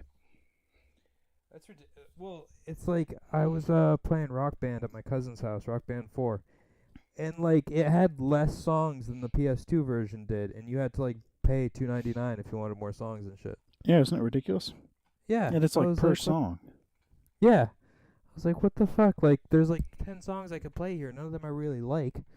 Whereas in like, I remember Guitar Hero 3 for PS2 and Xbox 360 had like 50 songs on it. Mm-hmm. It did.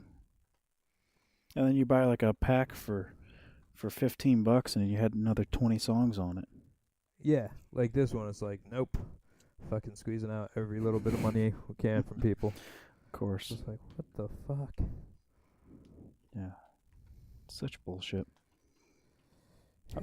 I want a good racing game where I can buy like a 97 Camry and then soup it up and you race around in it. Like Rally Race fucking No, 2000. like Need for Speed Most Wanted. You buy like a fucking Cobalt and fucking trick it out. I Good remember times. that. I just hated the impounds in the fucking game. I didn't. It's kind Why? of Like, I my mean, best car. I had my best car up to 4, and there was no like after that there was nothing.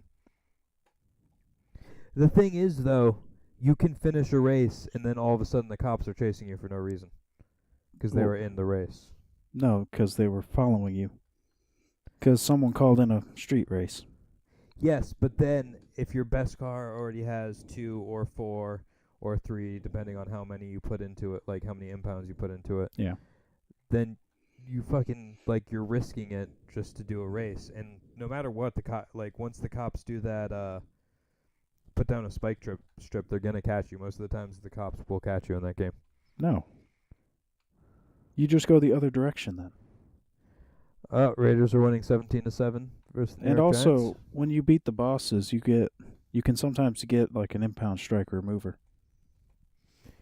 Yeah, I remember that. You can But also just buy other cars too. But you know. yeah, I fucked up and put all my money into a Mustang. Oh my And- God, no! That's not even the best car to put money into. No, but it was cause it was when I had like reached the middle class, so it was like it was the fastest car for whatever class I Yeah. had like been able to unlock, or it was just like the fastest for what was unlocked. Yeah, rear-wheel drive fucking cars can't race. I didn't know that when I was 14. I know that Yeah, they're now. So trash for racing. Like they can drag race like a motherfucker. Yeah. Can't do like an actual circuit though. Nah, you have to turn. It's done. You're into the wall. Yeah. Fucking ridiculous. Oh no.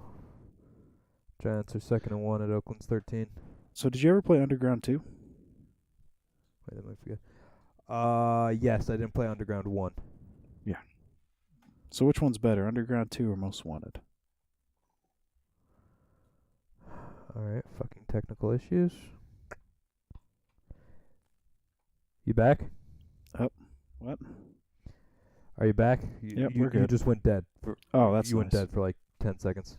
That's fantastic. Last thing I said to you was I played Underground 2, not Underground 1. And then I asked you which one was better, Underground 2 or Most Wanted.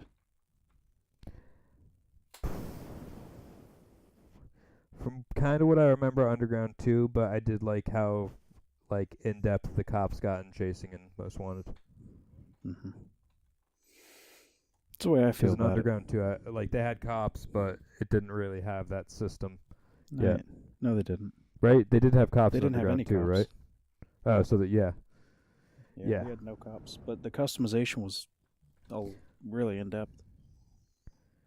Yeah, and you could do sponsored races and shit, which was kind of Yeah. cool. There was a lot more to it. I wish they would mix those two games together Yeah, and just put that that game out. that was also there was also in that game though you could get like a really shitty car from the start and win everything with it. Like it didn't really require you to buy better cars. Mm-hmm. Yep. You can go Like buy a Hummer all and you really race. need to do. Yeah. How do you feel about the Midnight Club series? It's all right. It's just a little unrealistic. Like you'll have a Cadillac and What you'll do be you going mean unrealistic? 350 miles an hour down a street. And it'll feel like you're doing 100. Yeah. You just take turns at 240 miles an hour. Like that's just normal. I mean, I feel like it was a solid game. I hated doing motorcycle races in 3 though, Mm-hmm. Me too. because like the slightest tap and your guy would fall off the bike. Yeah, I got so pissed. I'd rage at that game so much. So Midnight Club 3, which came out at latest 2004, actually had a 2 Chainz song in it. I don't think a lot of people realize that 2 Chainz was out in 2004. Yeah, I didn't either. I didn't know he was a thing then. Yeah, he's old as fuck. He's I think in his 40s. God. He's also like he graduated from some college. How come he can't Alabama, put out better I wanna say? music? Yeah, 2 Chainz is 40 years old. Future is 34. Definitely thought he was younger.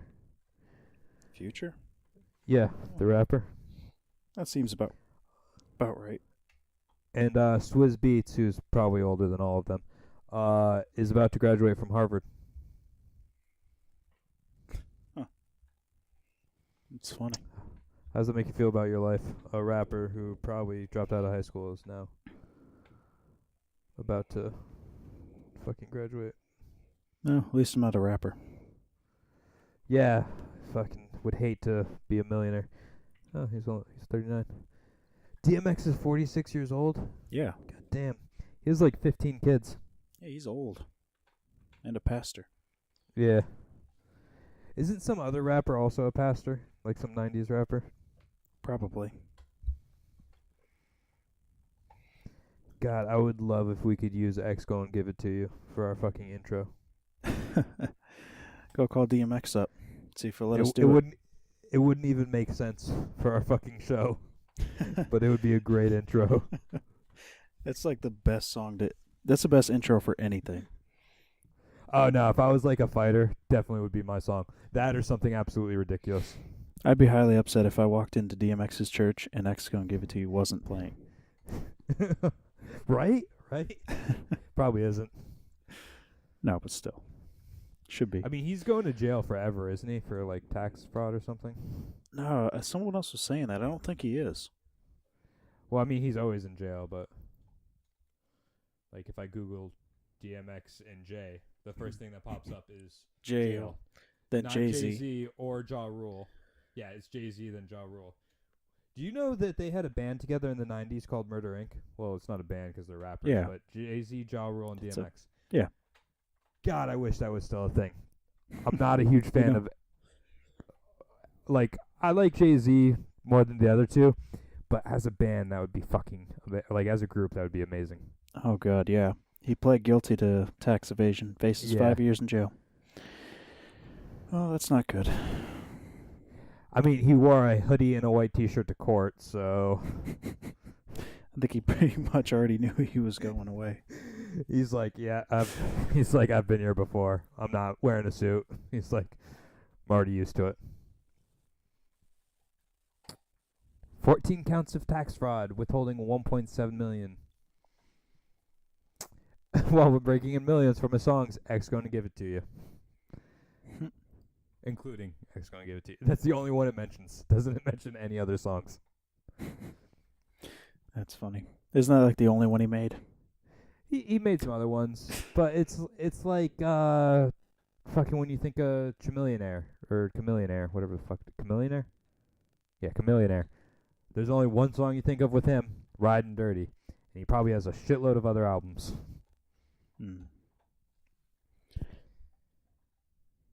Fucking good old Riding Dirty. That song was a joke, but really, my friend used to play that. Like, we used to be driving through bad neighborhoods in my fucking 98 blue Jetta, and he would start playing it. It was navy blue. It wasn't like baby blue. Oh, that would be worse. Well, that's much better. Far, far better. Yeah, I wouldn't have bought it for my stepmom if it was baby blue. Oh, God, you bought it from your stepmom. Yeah. Wow. No, I think I know the navy blue you're talking about because my Passat was the same color. It was a 99. So we basically had the same car. Passat and Jettas back then looked like they were still damn near kinda the same. They kind of still do look semi-similar. Yeah, it's just a little bigger. That's it. Yeah. Was yours a stick shift? Yeah. Nice. I beat the shit out of that thing, dude. Oh, me too. I No one gave else it to could my drive mom. it. Oh yeah, my clutch was so bad. I gave it to my mom when I left for the Navy, and she had to get a new clutch. I gave it to her, and I was like, "Oh, by the way, it needs a new parking brake, a new clutch, and new tires." Oh, awesome. Yeah, I owned it for a little over a year, and I didn't change the tires at all, which wouldn't really be a big deal, but I beat the shit out of that car.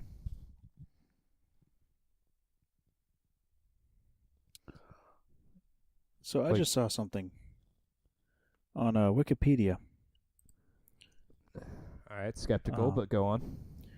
Well, I just clicked on a Wikipedia page, and what came up top is basically they're asking for donations because it's a non-profit page. Yeah.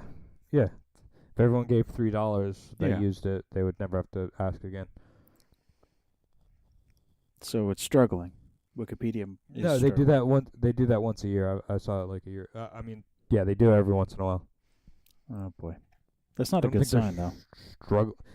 I mean, net neutrality is not going to help it. Oh yeah, we never covered that. Yeah. Fuck Ajit, whatever the fuck his name is. I implore everyone listening to this to go to change.org, sign the petition. There's a couple other petitions for him to step down. Call your congressman. Do whatever the fuck you have to do. My fucking congressperson's a Democrat, so I hope I don't have to worry about it. But then again, they can kind of fuck people too. Mm-hmm. But yeah, net neutrality is not good for anyone. It's especially bad for podcasters. Well, it's especially bad for anybody who uses the internet. The only people it's good for are like the internet companies, like Verizon and AT&T and all that. Yeah, but if everyone stops using the internet, then I guess our last hope is like with Europe, though, because like unless Europe gets on board with it, there's no really way to regulate it or something weird. Mm-hmm. Because how are you going to control European websites? Like, how's Comcast going to make these European websites pay for shit? They're going to be like, yeah, go fuck yourself. I'm not paying. Yeah, how do you stop someone from going to a European website? Because the internet's not like EA. We can't be like, yeah, fucking boycott the internet. It's next to impossible. No, you have to go after the net neutrality itself. Yeah. So, yeah, fuck Ajit, whatever the fuck his name is. Ajit yeah, fucking that dude. God, that guy has like, a dumbass face. Yeah, God. So, like, you have to know this is a bad idea for people who aren't with these companies. You have to, and you're just like, yeah, fuck it. We're just going to go after them. First off, the FCC is stupid. It shouldn't exist. If you run a kids network, don't say fuck. If you run a show like a sitcom at 8 o'clock at night, should be allowed to say fuck. Like, the FCC is a useless organization. Well, then, yeah, but still. Guess what? If you have Dora saying fuck these bitches, then people aren't going to watch your show, and then it's going to fail. Like, the FCC doesn't need to regulate that.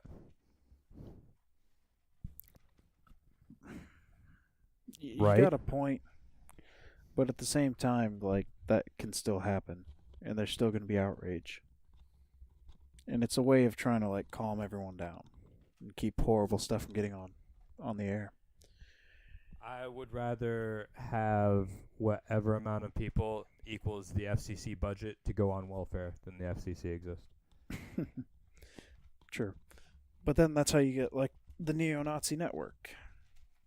Or like the Nazi hour or something stupid. No, because like Comcast is still a company. Like they still have to allow these things to exist. Yeah, without the FCC, they'll just let everything happen. Or they could. No, anyway. because they don't want the backlash of it. How long do you back to not to go off the net neutrality thing? How long do you think before Disney takes away the rights from EA to exclusively make Star Wars games? Hopefully soon. That has to be one of the worst decisions they ever made. Because before, like, any video game could make Star Wars, or any video game company, and there was a shitload of good video games. And if you're Disney and you're making each one kick back money to you, you're making a good amount of money. Mm-hmm. Like instead of one mediocre Star Wars game coming out a year, you have 3 great ones, maybe 2 mediocre ones. It'd be better. Definitely. Yeah, exactly. But yeah, this fucking net neutrality is ridiculous. I don't know why people support it. I don't think anyone really supports it. Besides, I think anybody who supports it doesn't understand it. Yeah. Because there's no positives to it. No, it's like especially bad for people like us, like podcasters. Like someone was breaking it down. It's like, all right, well, Comcast supports Podbean, so if you have Podbean, you're in the clear because you're uploading your shit to Podbean. But what about the people like, oh, Cox doesn't support Podbean, it supports Libsyn, so if you use Libsyn, you're in the clear. But like the people who want to get your podcast in the areas are going to be affected. Exactly the problem. And there's so many areas where you only get one option of internet. Yeah, Virginia Beach was the only place I've ever lived where you had 2 options. Yeah. And I went to Verizon Fios as soon as I got the chance. But yeah, they're gonna everyone's gonna just kind of fuck you over in the end. Mm-hmm. Exactly. And you're gonna end up paying for the speed you should get because it's the speed that you can get. Yeah. Like I don't think my fucking. I mean, luckily it'll be a couple years, but I don't think my apartment complex is gonna keep giving free internet if fucking net neutrality is not a thing anymore. No, they probably won't be able to afford it. Or you will, but it'll be like you get access to Google. Yeah, and that's it. Well, I mean, they do it is nice. Like they do the most basic cable for you. So, but they're like, if you want to buy like HBO, you just have to pay for it and shit, which is kind of cool. Yeah, that's kind of nice. Besides that, it's a shit complex.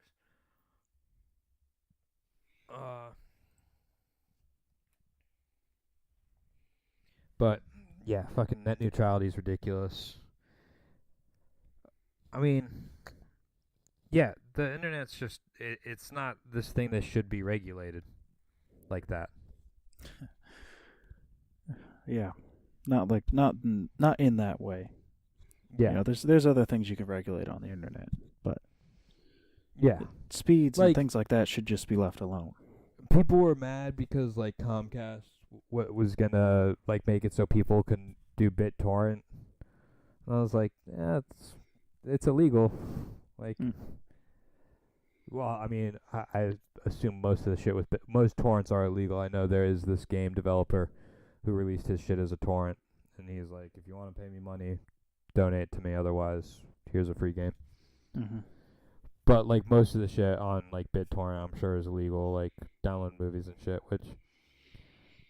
I mean, I understand that being illegal, but like being like, oh, if you want Facebook, that's gonna be an extra $10. Yeah. What the fuck? If you want to actually be able to load a page, in any kind of quick fashion. Otherwise, your ass is basically back to dial-up speeds. Yeah, if you're lucky, back to dial-up speeds. Mm-hmm. Which, I mean, let's be honest, we are all a little ridiculous about our speed. Like, this fucking movie is taking more than 2 minutes to load. Bullshit. Right? Like, yeah. 10 years ago, you wouldn't have been able to watch this movie at your house. Yeah. You'd have been watching a PowerPoint presentation rather than a movie. Yeah. So some shit's good, but we have gotten a little spoiled, and this is just what happens, I guess, when you get a little too spoiled. Yeah, I guess. Fucking douchebags come in. Well, I mean, I shared that picture, Star Wars, and it's like there's always two, more no more, no less, and Ajit Pai's face is on one and EA's on the other. Mm-hmm. If you look at the picture, the tags in it for Ajit Pai, it's douchebag, and then for EA, it's fuckboys. That's awesome. Yeah. Mm. But yeah, I mean, it's just like these companies are getting too big. Like, it's like they see millennials as this threat that wants socialism almost. So they're just like, fuck, we got to get as much money as we can before it happens. I think so. You know what else irritates me is that if you get unlimited data from a phone company, back Which in the is day, rare. it exists. Yeah, But I know, but I'm saying, like, most companies don't or didn't used to do it. Yeah, but when you got it, it was actually unlimited. Yeah. You got the same speed for however much data you used. Yeah, now it's like anything over 2 gigabytes fucking is. And they throttle it down, and it's ridiculous. Yeah. Well, they're going to be able to do that with all internet pretty soon. Yeah, and I don't think people really fully get that, That data is what your internet's going to be like. Yeah. You're going to get 2 gigabytes of fucking Netflix, and then it's going to be down to dial-up speeds. Yeah, which was always the most annoying thing about having a phone and being like, is like, all right, well, fucking, like this house I was subletting last summer, like, all right, like I got to use data for everything, so I can't really watch anything. Like I would have to like watch shit on a computer, like old computer. Yeah, exactly. Yeah, I mean, we'll see if people are smart about it. They might be, they might not be. Well, you never know. I mean, but the thing is, no politicians have even talked about it. Like, all these people are talking about it, yet politicians have said nothing. Yeah, they're going to stay quiet about it for a little while.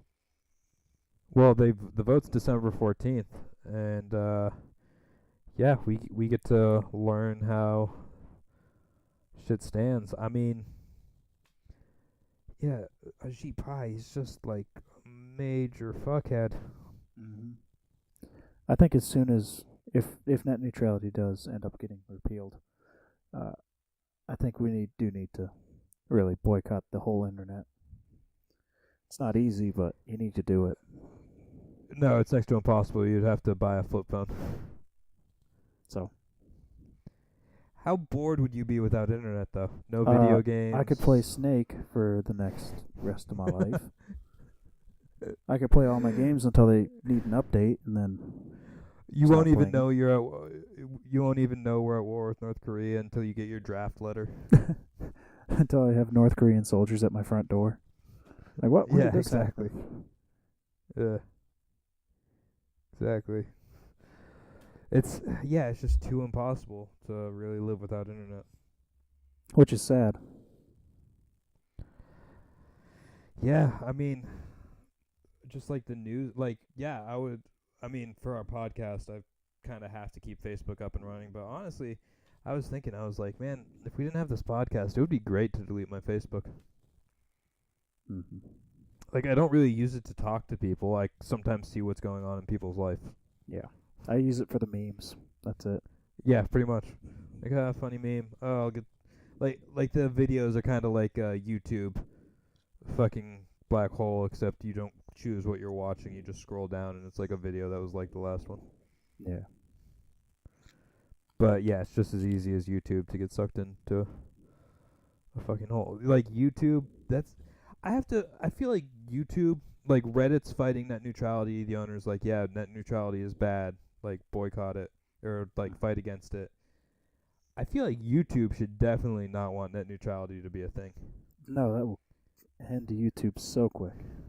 Yeah.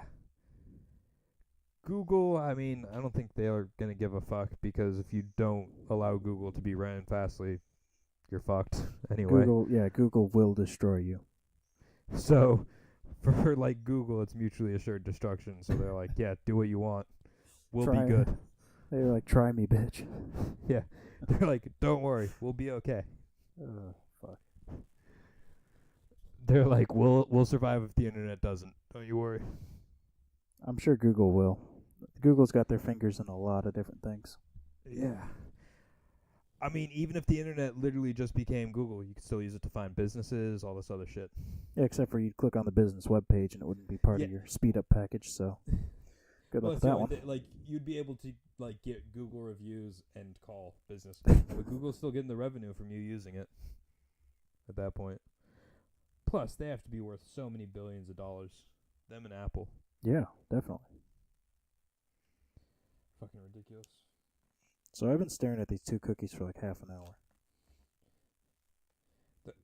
I thought you had to buy them in packs of 5. No, I found out you can get them individually. So I got 5 of them. Is it cheaper that you got 5 of them instead of buying a pack of 5? No, because the only other way was to buy a pack of 10, and I didn't have that kind of money. So I just bought 5 individual ones. I thought you said it was $20 for a pack of 10. It was $25. Pack of 5 was probably like $20 or something. And how many milligrams is it? 10.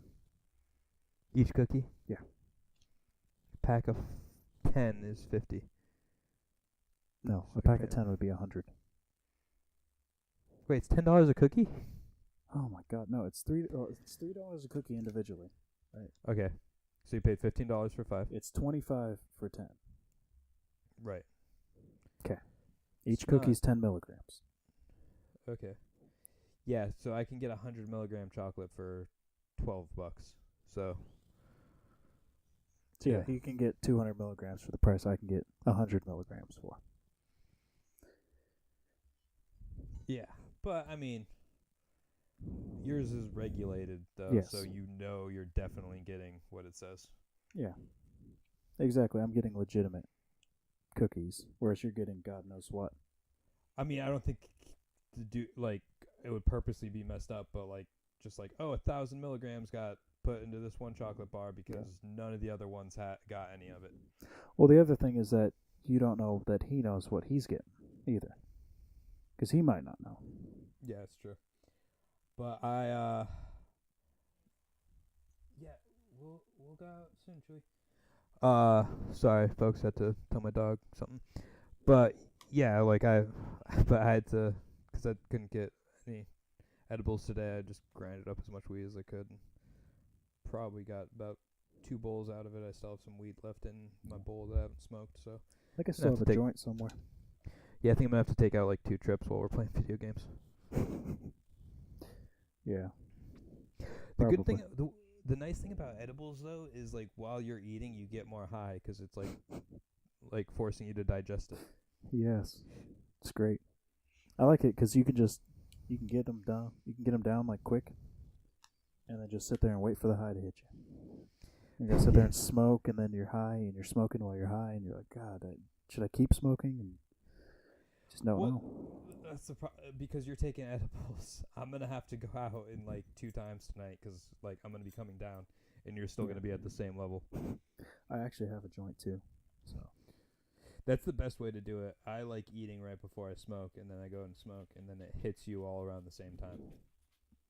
I would probably die if I tried to do all this at once. Well, no, I was drunk last night, and I had I had a gummy that I had cut into quarters. Yeah. Because it was 60 milligrams, so I cut it into 15 milligram quarters. And then I didn't eat it in the quarters though. I ate it in weird like thirds and shit, and there was like a little bit left last night, and I should have saved it, but I fucking ate it because I was drunk. Of course. Well, because I wanted to write, and I was like, what? If I write, like if I knew if I wrote while I was just drunk, it would look retarded. So I was like, fucking get a little high to even myself out, so the writing isn't fucking just like drunk weirdness. I'm writing a book about superheroes, dude. You can't do that shit drunk. Flawless stoner logic right there. What would be more interesting? Superman written by someone who was stoned or someone who was drunk? A Wasn't Superman written by someone who was drunk? I mean, I'm just saying the drunk dude would have Superman like beating up fucking stoners and shit that were like just trying to sell a little weed, while the stoner's gonna have Superman stopping drunk drivers and bad people. What? I don't know. That sounds like the worst comic book on earth. Morally responsible citizen man.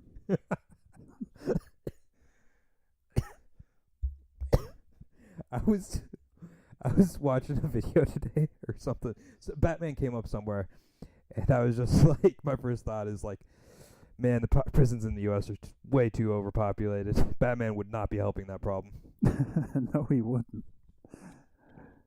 Oh my God, he'd be ruining our system. Like for-profit prisons would be thriving because of Batman. Yeah, don't they all have to shut down or something? Like, didn't Obama like sign some executive decision saying all for-profit prisons have to shut down? I think it was one of those things that's like they have to shut down by this date, and I'm sure Trump is working on overturning that if he hasn't already. Yeah, just super silently because no one really cared. Yeah, it's one of those things where it's like, hey, North Korea, hey, I'm going to do this real quick. But North Korea, look at North Korea. Yeah. Wow, I'm screwing up America. Net neutrality might be passed under North Korea. This tax bill, like this North Korea pretty much just gives them, like this fear of North Korea pretty much just gives the government free reign to pass laws that they want to. Yeah, because we're all going to be distracted. Like, yeah, fucking people are like, it's kind of like, oh, look at Russia, look at Flynn. Like, maybe nothing's going to come out of that. Maybe Trump wants you to pay attention to Russia so he can pass these laws that affect you in these ways. True. Maybe that's why. And, like, he gets more mad about it, makes himself look nervous, so people are like, oh, look, he's sweating. Something's happening with Russia. But in reality, he's just like, nothing fucking happened, and I can fucking keep passing these idiotic laws because people are fucking paying attention to something else. But what do I know? I'm just a podcaster trying to be a political commentator. Wow, someone really has pros and cons. Of net neutrality? No, sorry, for-profit prisons. Oh. Like, is there really any? If you don't like black people, there's a lot of pros. That's probably pro number one. No black people on the streets anymore. Yeah. Prisoners stay in prison forever. I mean, for-profit prisons are just kind of like the first step to a fascist dystopia. Oh, dystopia is the bad one, right? What's the other one? Utopia, which is like a Utopia is the good one. Yeah, dystopia is the bad one. Yeah. I mean, I just feel like that's the first step towards a fascist dystopia. Like, oh, if you don't agree with us, guess where you're headed? This work camp where you're getting paid 20 cents an hour, if you're lucky. No. Yeah, my friend's dad who's in prison makes 90 cents an hour, and that's the most he can make. That's a state prison. I'm sure for-profit prisons is probably even less. No, I don't think you make any money in a for-profit prison. No, well, there's also that weird thing with the 14th Amendment where slavery is still allowed as long as you're a prisoner. Yeah, I think that's kind of what allows prisons to, or what allows the government to have people and house them like that. Well, yeah, it's like in like the 1700s, you committed a crime, you just were killed. Just hanged by the neck until dead. Yeah. Like, oh, you're trying to steal bread for your family? Send them to the gallows.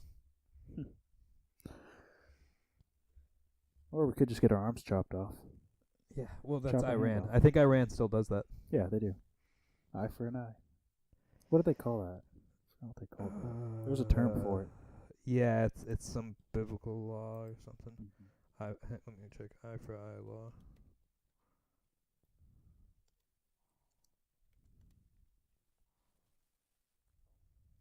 Iranian man sentenced to be blinded for acid attack. Holy shit. Yeah, I'm just... Hammurabi's Code. That's what it is. Yeah. God, that's horrifying. Sentenced to be blinded for throwing acid at someone. Like, yeah, it's not good that you threw acid at someone, but just like having to consciously be blinded. Yeah. That's horrible. It's like being put to death, like just that, like knowing when your day is coming. Yeah. Although I think I'd rather be blind than to be put to death.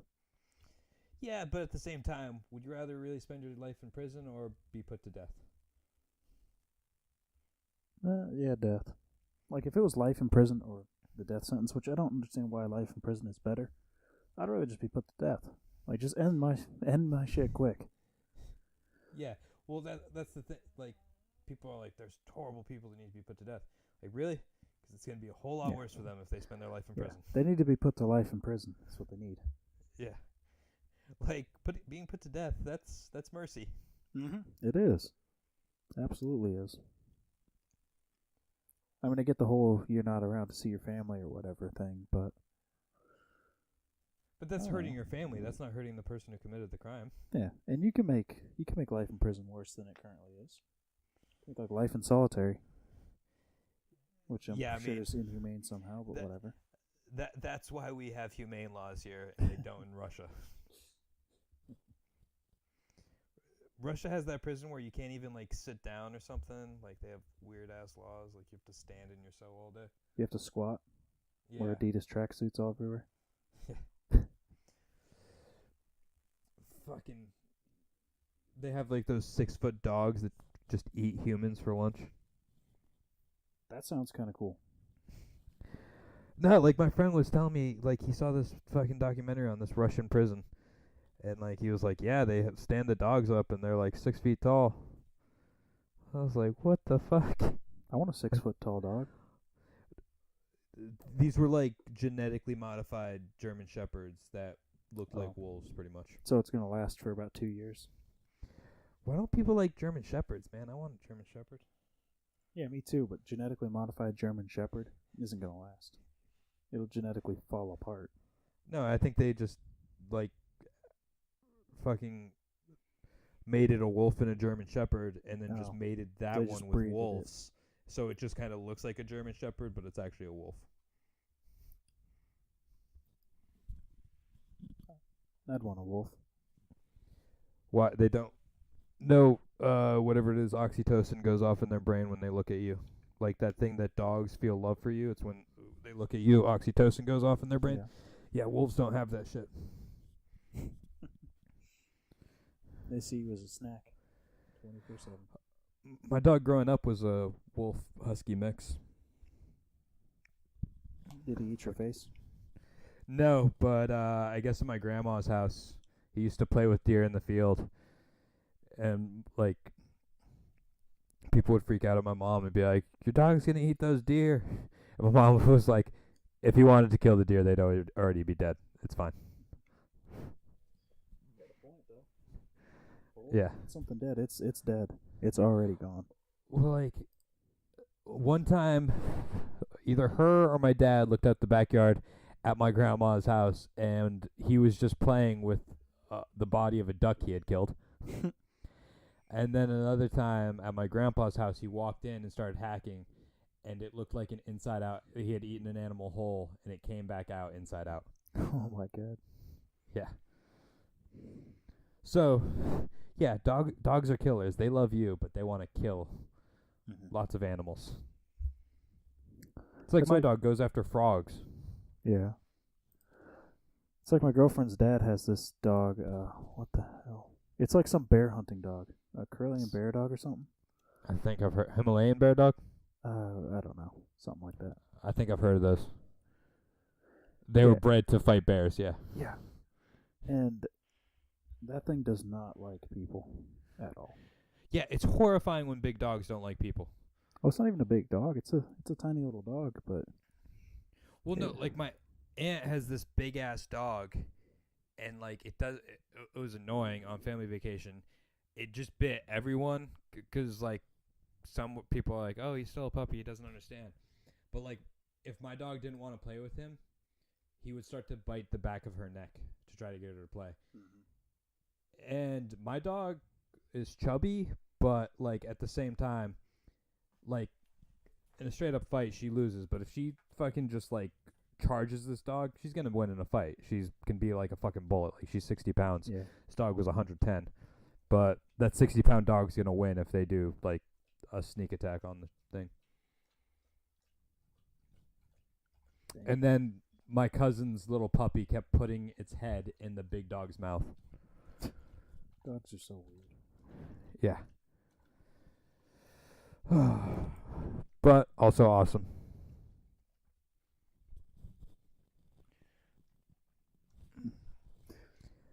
But they also beg ridiculous amounts. Like I was eating taquitos last night. Well, that comes from people feeding their dogs. Like if you're at the table and you feed your dog at the table, he's always going to come back. Yeah, I do. I'll throw my dog pieces of chicken every once in Exactly. a while and shit. See, you shouldn't do that. No, I do it rare enough to she knows that she can't ask me for it. Yeah. She I can don't ask ever- Michaela because Michaela will do it. But yeah, If I do anything, I'll just like mix it in with their food or whatever, or just give it to them separate. well, no, like if I like am eating a burrito and like it's dark meat, so you know how dark meat kind of has sometimes like a pink look to it, like where it almost looks raw, Yeah. like it's cooked but it looks raw. Yeah. I'll give those pieces to her. Really? Yeah, those pieces freak Oh, me you out. don't? I don't like dark meat. And Oh, it's I know. Is it thighs that are have both dark meat and light meat in it? Yeah, I think it's thighs. Thighs got a little both. Yeah, and that's what they use to do it. And I don't like dark meat, so like if I notice it in the burrito, I pick it out and I'll like give it to my dog. Yeah, it's funny because the dark meat's considered like the cheaper meat, but it's the better one. No, it's in my not. opinion. Well, it's the juicier meat. The white meat's all dry and gross. And the dark meat tastes like death. The dark meat is juicy and moist and tastes pretty good. Feel like we're getting into your preferences on girls a little bit here. No. We're definitely in my fried chicken preference. Well, I'll do thighs for fried chicken. That's about it. And that's like my mom makes fried chicken with thighs. Mm-hmm. You ever had fried chicken fried in coconut oil? No, that sounds like it'd be kind of good though. It's fucking delicious. Like real crispy, probably. Yeah, but you can't like coconut and spice you don't mix well together, so you can't make it like you can't make your batter or when you do like the breadcrumbs and shit, you can't put too much spice into it. Like you can put a little bit, but like say you just do a shitload of cayenne, that's gonna fuck it up. So you're gonna have crispy, flavorless chicken. No, you got to do like the You gotta do like Actually- a dry rub on the chicken first, then, and cover it, or what? Yeah, cause like it can have flavor. Cause I've done it really flavorful. It's just but now that I'm thinking about it, I've only had it once where you can actually taste the coconut. Most of the time, you can't taste the coconut when you fry it, Right. so you should be fine. That's I not think bad. it probably just depends on the brand of coconut oil you use. Yeah, because I'm sure some of them aren't as coconut flavored. Yeah, I'm sure some of that shit, like, cause people eat coconut oil, so I'm sure they add coconut flavor to it sometimes. Yeah, some people take spoonfuls of it to fix every single ailment possible. Oh, my dog fucking destroys coconut oil. If it's offered to her, she fucking is all over it.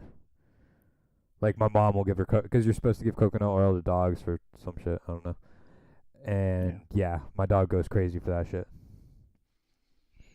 It's what I assume someone who is addicted to crack feels like when they get crack.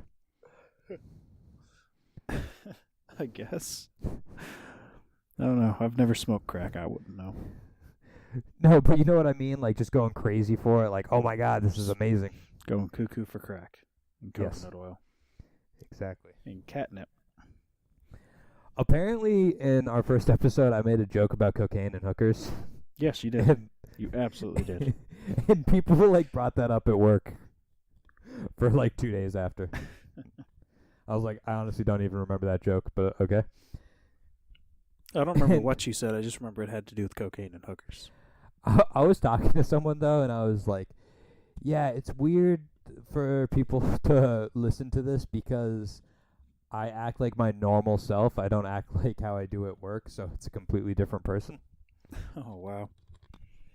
Well, like, the veteran sense of humor, like Right. Yeah. someone's going to be like, "Oh my god, he's joking about dead people." Like, oh my. Yeah. Not on this Like- Christian podcast. Well, no, like there's a video of an ISIS suicide bomber getting hit, and his car goes up, like he's in a car, and it goes up like a few hundred feet in the air, and then it blows up. And I was telling someone about that. I was like, yeah, it's kind of ironic, kind of funny. And like, I was like, oh, people don't get that joke. Like, to them, it's still death. Yeah, to them they're like, "Oh my god, that's horrible." To you, Yeah. you're like, "Ha, ha, he died." Yeah, I'm just like, fucking deserves it for being ISIS. Most people are like, that's still a person. Like, yeah. Well, you're right. They're still human, I guess, technically, Yeah. biologically. Yeah, biologically, they are still human. Correct. But, Oh, man. like, even jokes about sex and stuff, you can't even really say in workplaces anymore. I guess it depends on where you work. Yeah, you have an all-male workplace. You probably don't. can. I don't have an all-male workplace. You have a mostly male workplace, though, Yes. right? Yeah. I have a mostly... I was the only male on an event the other night. Like, you just can't... Like, just certain jokes, like, you can't say anymore and shit. Yeah. But in, like, an all-male workplace, you can usually get away with it. Unless you get that Yeah. one guy who's, like, really super sensitive. But think back to your shop. You had females in the shop, and they made sex jokes just as much as the males did. Yeah, they definitely do. If not more. There was a girl in my shop telling us about an orgy she was in. Oh, God. And we were just like, all like, okay, cool. Good for you. But yeah, if someone did that at my job, they'd get called into HR the next day. Oh, fuck. But yeah, fucking, just people are sensitive, so you can't like say shit at your job that you can say anywhere else. Can you still call people sensitive, or is that, like, too much now? You can. I mean, you can't say little bitch. You can't be like, hey, you're being a little bitch. You can't even say snowflake anymore. Yeah, definitely not at my job. Like if I was like, someone was like, that joke's not really appropriate, and if I was like, oh, you're a little bitch. Yeah, you're probably not going to be working there very much longer. Yeah. I'm not saying anyone at my work like would act like that. I'm just saying like work environments now. Yeah. No, we know. You weren't an NCO, right? E4 is not an NCO? No. Yeah. I wasn't even an E4. Oh. I was supposed to be. Yeah, and yeah, so since I was an NCO, I could literally just be like, yeah, you're being a little bitch. Like, go do that. If any boss did that now, yeah. Like, they'd be screwed completely. I mean, you could still do it in the military. It's just, yeah, you have to put on such a mask, I feel like, at work. You almost do in some places. You just have to pretend to just be this totally different person. I mean, people at my job listen to this podcast, so it's probably like, oh, yeah, he is a little bit different. Oh, I'm sure they all know now. I've also told, like, I've also been like, fuck off to people at work. Not like customers. Like, I'll be joking around with someone, I'll be like, oh, yeah, fuck off. So, like, there's certain things you can say still. Yeah, you usually have to get a pretty good feel for the person you're talking to, as far as what you can say to them. Yeah, I'm not just going to be like, yeah, fuck off to, like, a supervisor who I met just 2 hours before. Yeah, they're not going to like you very much for that. Excuse me? Like, it was a joke. I'm fired. Oh, yeah. Totally screwed. But we do have this one supervisor, me and her were joking around, cause like if she knows someone, she'll joke around and like insult them, like not like big insults, like call them idiot and stuff. And I was just joking. I was like, yeah, so someone's gonna come in one day and talk to me, and they're gonna be like, oh my god, she is so mean. And I'm just gonna joke and be like, oh, I don't notice I'm drunk all the time at work. And she's like, yeah, we would both immediately probably get fired if you did that.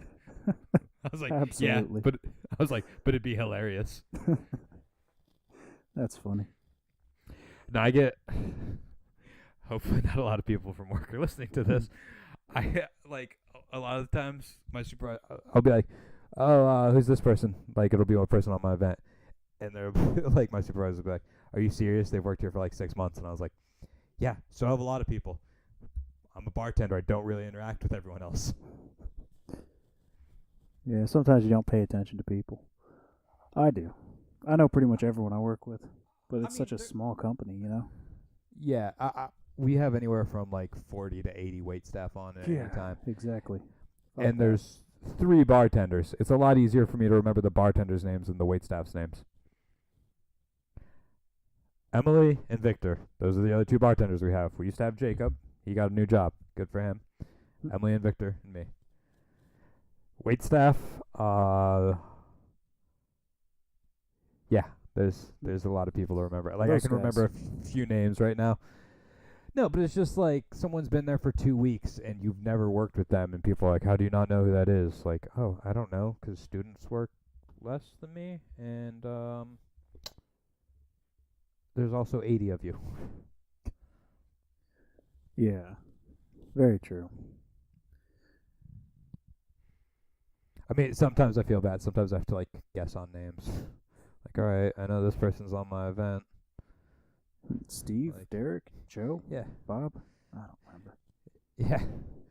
Or if someone has that unisex name, you're like, all right, which one is Chris? Which one is Tori? Yeah, like, 'cause Chris could be like short for Christina or short for Christopher. So you're just like, all right, Chris. That could be anyone. That could be literally any of the 80 people. Yeah. Yeah, sorry to people listening to this if I've ever forgotten your name, 'cause I'll ask for people for their names. But there's like a core group of people that work there, like students that I know, and like regular workers that I know. It's the ones that like filter in and out, 'cause you do have kind of like there's a temp agency that sends us workers, so it's kind of a little bit of a revolving door. Oh God, I've had to work with some people like that in this labor ready, whatever the fuck group. Those people suck. Do they make more than you though? They make about the same. Our temps And they make just kinda about go. $1.50. Well, they Yeah. go anywhere though. They're not like for our company. They go work for any company that needs them. Yeah, ours is the same. I think they just have a set base price that they work at, regardless Yeah. of where they work. Yeah, it's fucking stupid. I mean, hey, if you got to struggle. But, like, the thing is, like, we had one guy who worked for the temp agency and then came and worked for us, 'cause it still is a more steady job. And I think he took the pay cut just fine. But, like, you have to be with the temp agency for X amount of time before they'll allow you to just start working at that job. Yeah, because they got to get their use out of you. They're $2 an hour that the company pays you. Yeah, exactly. That's crazy though. So like, if you're paying someone $13.50 an hour, you're actually paying them $15.50 an hour, 'cause $2 an hour has to go to a temp company. Yep. It's fun stuff, isn't it? It's a smart idea. Like, it's good for the company 'cause they're getting labor for a day that they know is decent, and the temp agency doesn't, like, they have to hire some receptionist, and That's pretty much it. yeah, And then just network with other businesses. yeah, definitely not a bad business model. Yeah, it's almost Yeah. it's like owning a rental company. It's great. It's a great idea. Yeah, you got 50 people going out a day. You're making $100 an hour off those 50 people. Exactly. Which, I mean, for a company like EA, I'm sure you want your income to be more than $100 an hour. But for like a small business, that's actually probably a great amount of money. It is. How is EA not bankrupt though? Like, it's just such a morally bankrupt company. How are they still staying afloat?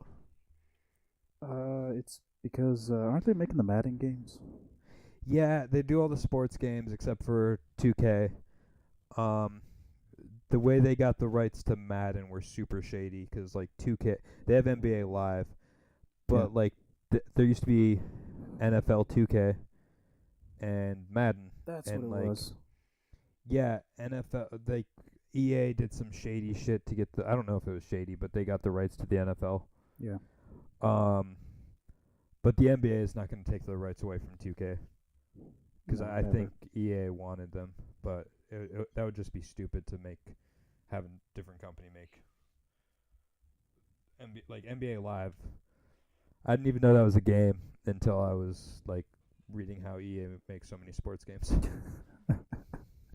Yeah, NBA Live, and then the other stupid football game that they used to make, that like another company used to make or something. Because there's always four, weren't there? There was always like two basketball and two football. I mean, there was like Blitz the League, which is an awesome game. Was an awesome game.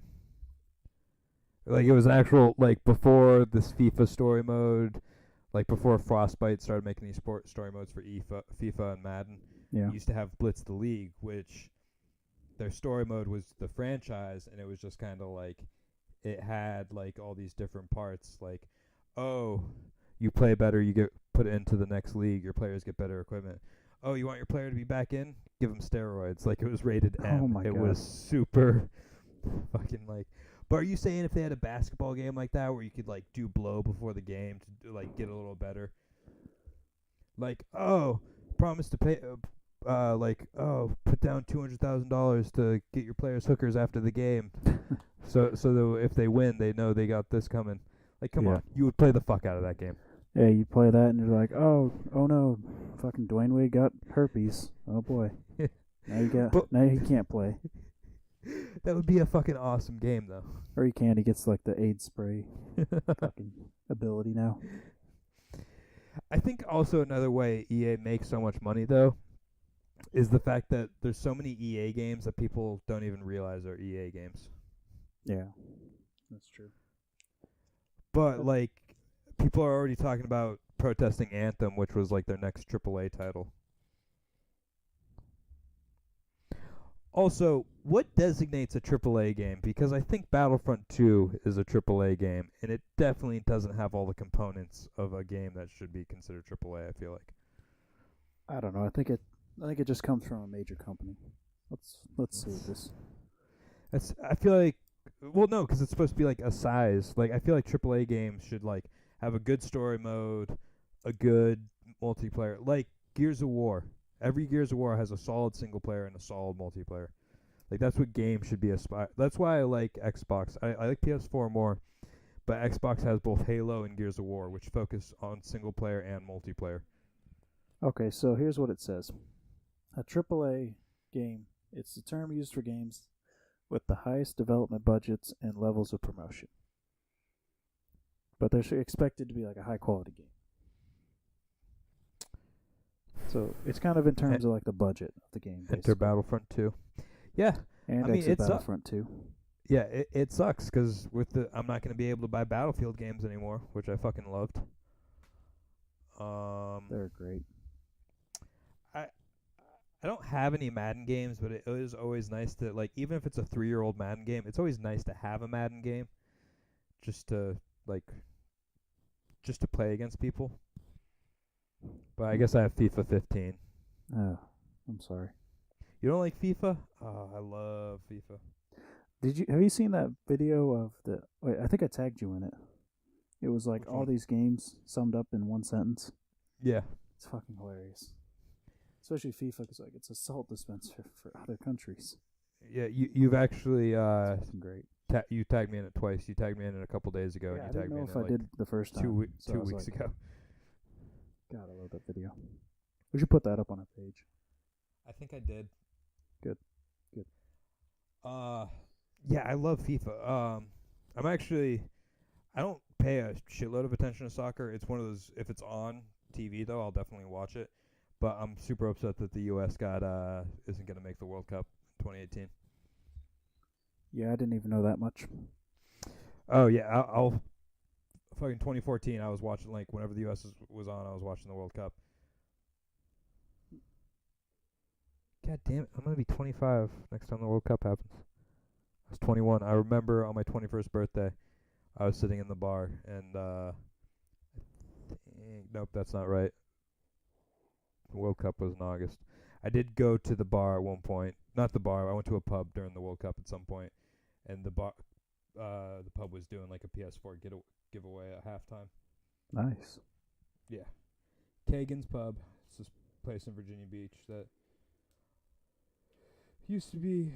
I mean, it's still pretty good beer selection. The food went a little down. The food didn't go downhill. They shortened their menu. Like they used to have Irish nachos, which were they're nachos that were made with potato chips, but like fresh in-house potato chips. That sounds pretty good. Yeah, they stopped making them. They did regular nachos that were pretty good too. Mm. But yeah, every like on when I worked weekends, I can't remember if it was Friday night. Me and Michaela would go to Kagan's, drink a beer. Well, she wasn't 21. I drink a beer and we'd share nachos. 'Cause like Friday was my Monday. Yeah. It's a pretty good way to spend a Monday. Yeah. Fuck, I loved being like 3 12-hour shifts and then 1 4-hour shift. Like your week was over at Monday at noon, and you didn't have to be back in until Friday. That's awesome. Yeah, it was fucking amazing. Except Sundays sucked because you would get off at 11 on Sunday. Yeah. If you were lucky, it was usually midnight. And you had to be back in by 7:30 on Monday. So by the time you got home, showered, ready to sleep, it was like 1 a.m. And then you had to be like back up by like 6:30 the next day. Yeah, fuck that. And then you'd stay up all night drinking on Monday anyway. Yeah, I would go through a $45 bottle of scotch every week. Yeah, I used to go through that on like a weekend. Not $45 bottle of scotch, 'cause that's expensive, but a bottle of liquor. I was making BAH, and I had... Come on, you had a large amount of expendable income. Not really, 'cause I had 2 cars. Well, that was your fault. No, my fault was letting some dumbass drive one of my cars and fucking breaking it. But, I mean, yeah, we had parties constantly at our house. 1,100 square foot house, $1,100. My 850 square foot house is square foot apartment is $1,400. I mean, roommate, so rent split, so it's $700, but still, that also is $700 for basically 425 square feet. So your rent, just like your half of the rent, is more than what I make in 2 weeks. It's about what I make in 2 weeks, if I'm lucky. But how much do you make? I thought your minimum wage was $15 there. No, that's certain parts. Like in Seattle, it's $15, but that hasn't caught on anywhere else, really. Yeah, I thought you made more than me. I thought you made like... No, I 13 make $12 an hour. Oh, actually, I think I made $12.30 because of... I've worked there for more than a year, and there's like a 30-cent cost of living raise every year. Yeah.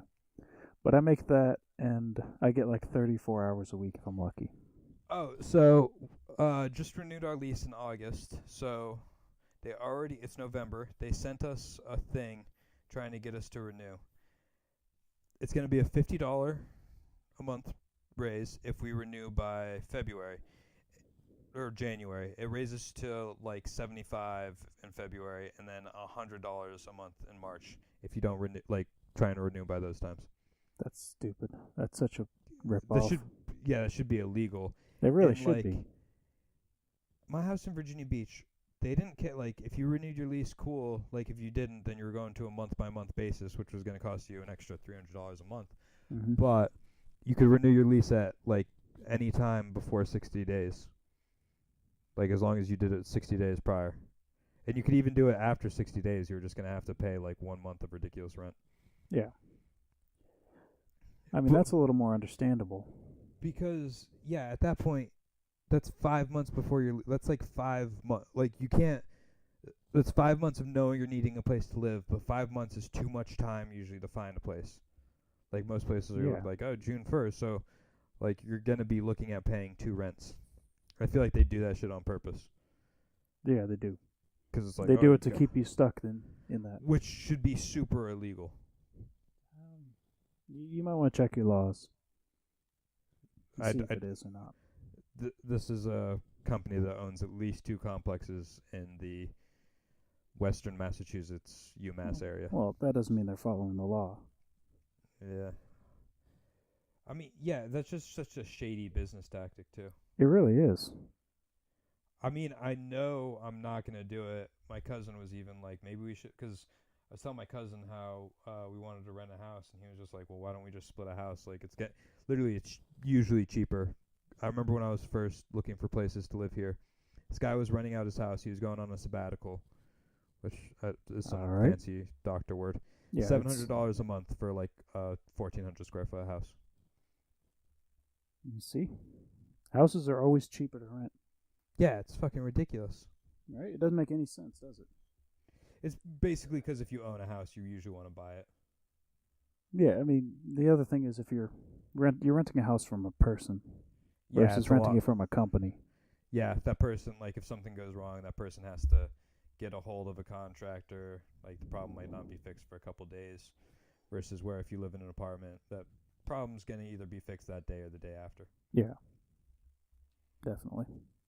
But also, that person who owns a house might just be trying to get enough to cover the mortgage and a little extra.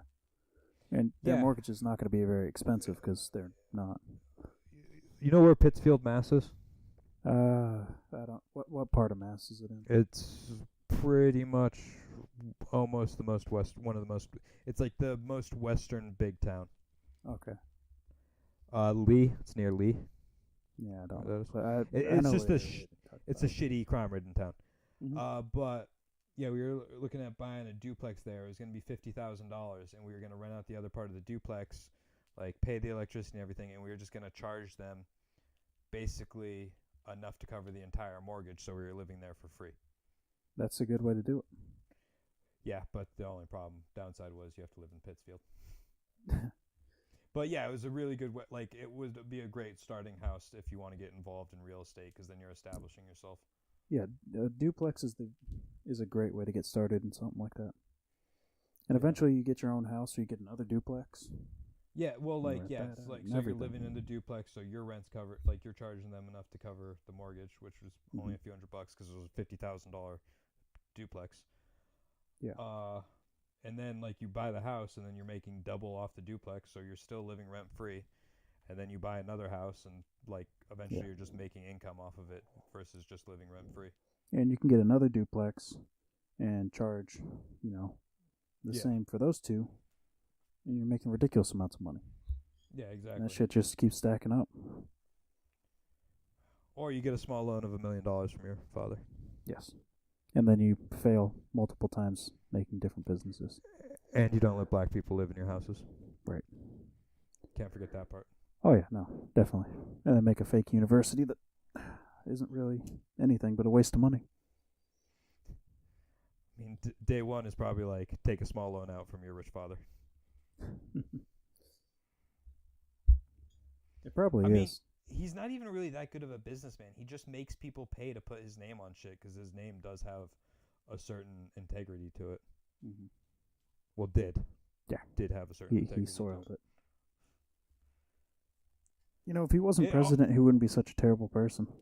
It was all because Obama made a joke at the White House Correspondents' Dinner about him never being president back in, like, 2012. When he ran for president as a joke. Yeah. I remember thinking, like, he's never going to make it out of the primaries. And then being like, Hillary Clinton's definitely going to win. They're best friends. But if you look back on it, he was going to win the whole time. You just had to pay attention. He was. Hillary was nuts.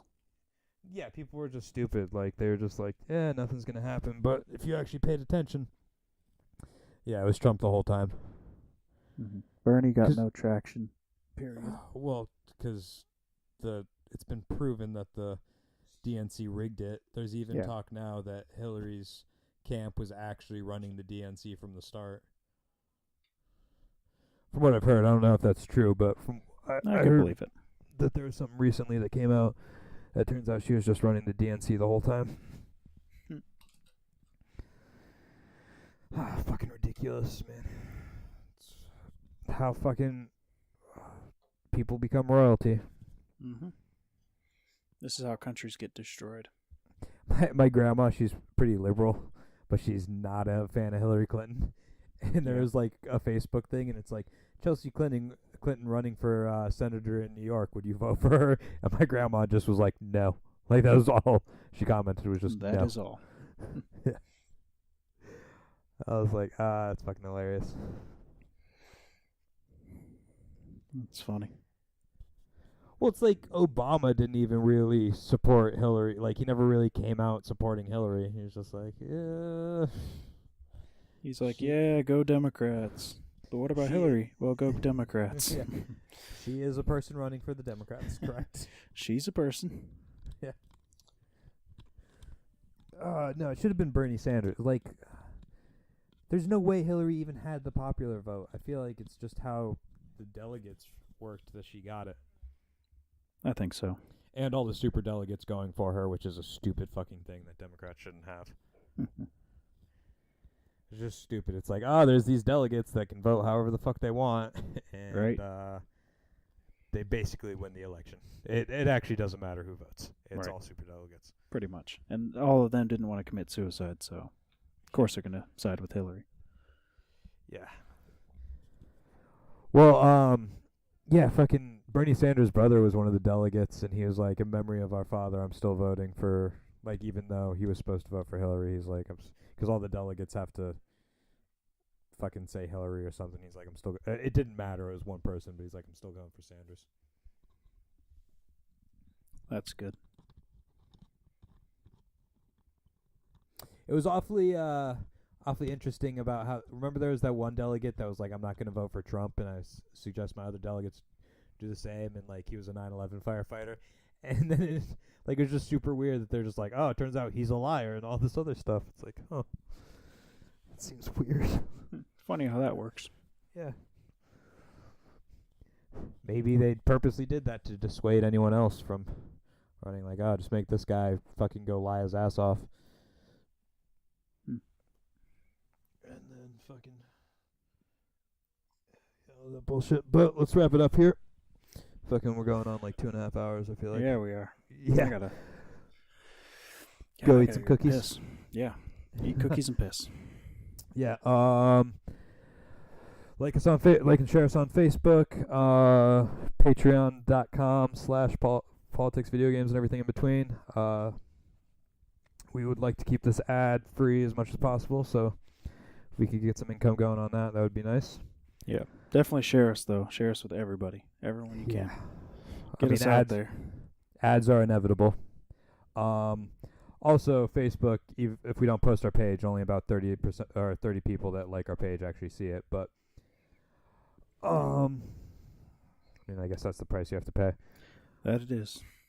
Pay to play. So, yeah. Like and share us on Facebook. As always, hashtag fuck Tommy Loren. Indeed. And, oh, wow, that's cool. Disk space remains for recording 14 hours and 46 minutes. I have to start deleting some of our podcasts from our hard drive, so they're only going to be backed up on YouTube. Oh, that's nice. Yeah. I'm going to have to start sending you backups because you actually have a computer that has a good memory. Yeah. Well, you need to get an external hard drive. But anyway. Yeah. Christmas, kind of. Okay. So, yeah, get ready. We're going on stop, remember? Okay. Yeah, I know. So, 3, 2, good night, everyone. 3, 2, 1, stop.